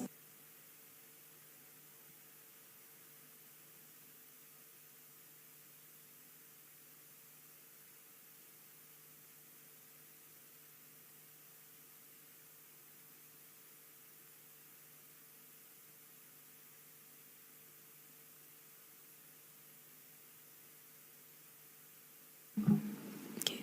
Witness C, in the continuance of our sub-theme, this will be the final audio clip. We're going to play it shortly. Please pay attention. Okay.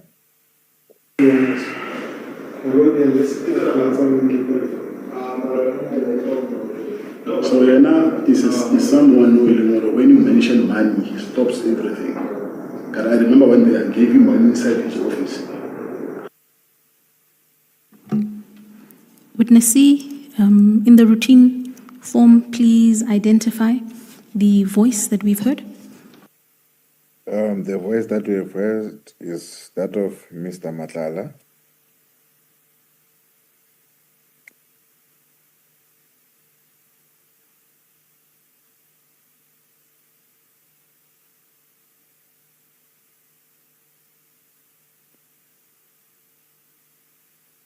So Yana is someone who, when you mention money, he stops everything. Can I remember when they gave him money inside his office? Which office? His office, commission, national office. When was that? That's last year, I think. The last time it was 200,000 plus not. You can see another does pay. I'm not a bathroom, I'm office in here. But why are you keep paying? I'm still not satisfied with your answers. Why am I keep paying? Yeah. I was trying to look as if now I can look after yourself whenever I want the help now. But for now.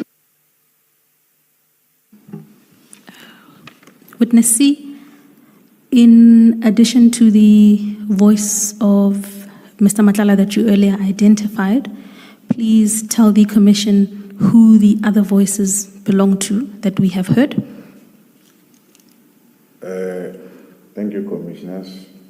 The voice that we can clearly hear there, it's that of Witness B, the one who's saying she is not satisfied with his answers as to why would you keep on paying. And Witness C, several aspects of some portions of the clip are in vernacular. Could I ask you to give the Commission a brief summation of what was being discussed in that excerpt? Thank you. Mr. Matlala there, he says that he remember once he went to the national office or the office of the DNC, whereby, and that the DNC, when he thinks of money, he will stop everything. And there he had instructed him to place money inside the dustbin in his, because like at his office there's a bathroom, so inside in the bathroom, in the dustbin. And were you able to determine the amount of money that he says was deposited into the dustbin? Yes, in my oral testimony, I didn't give the amount. There, I got it now. He said an amount of 200,000.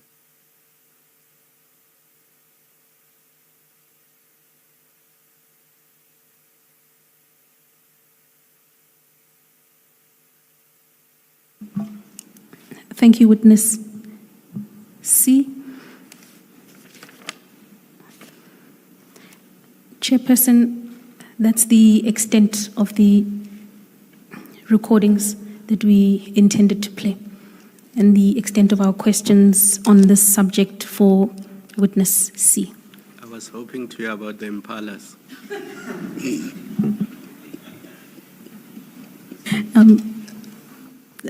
Commissioner Khumalo, as indicated to Commissioner Baloy, if we played everything, we would be here for a while.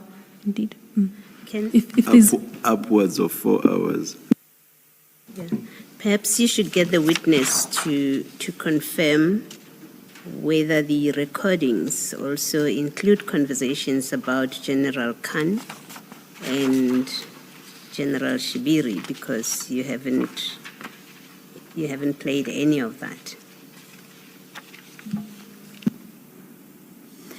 Witness C, are you able to inform the Commission whether the recording you took includes discussion involving General Khan and General Shibiri by Mr. Matlala?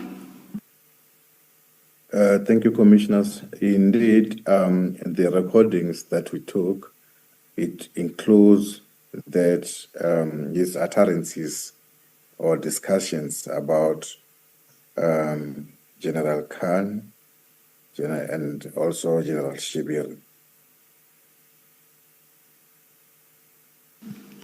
Can we confirm with you, Ms. Matlasedi, that you will provide a transcript of what is set out in this statement as part of the conversation, the chats, and that transcript will be publicly available? Can we confirm that as part of the record of the Commission?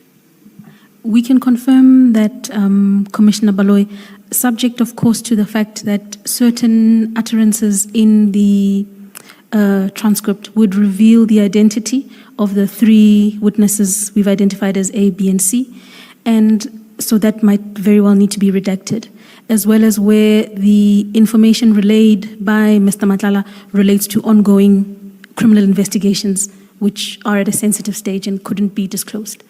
But outside of those exceptions, I confirm. Thank you, Chair. Witness C, I just need you to confirm something for me because we may never get this opportunity again.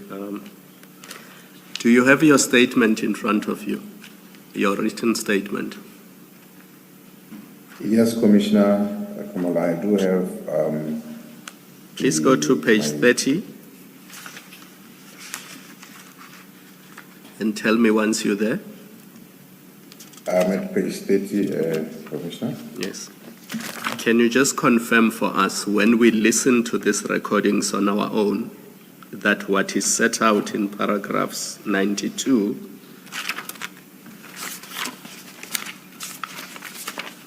all the way to 103 can be heard in those recordings? Yes, Commissioner, definitely that will be heard in the recording, Commissioner. So what is set out in your written statement comes from the recordings? That is correct, Commissioner. Thank you. Thank you very much. Ms. Mashaseri, we must give an exhibit number to the recording. What do we call it? I think when Ms. Powe was leading a witness, we said that the evidence leaders must keep a running tally. Do we have that readily available so as to continue on that and give this an exhibit number? Subject to correction, Chairperson, the last exhibit number would be CJC 5.3. CJC 5.3. So this would then be CJC 5.4. Does it mean we'll stay within 5 throughout, or is it 5 because of what again? Because it would fall in line with the exhibit bundles that have been utilized across the evidence of witness A, B, and C. So we've called those 5.1, 5.2, and the last exhibit would be 5.3.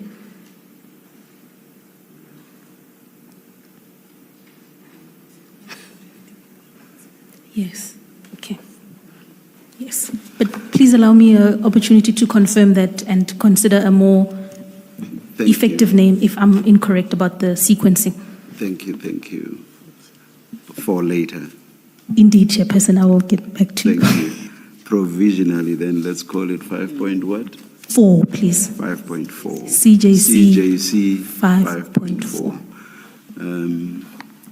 And then what happens next? We adjourn No, at this before point. that, Chair, perhaps just to complete that description, we should say CJC 5.4 is a transcript of the, so that when you go to the record, you know what it is.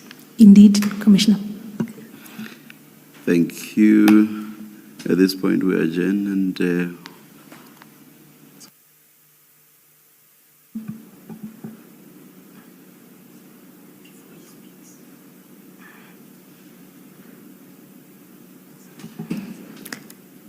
Thank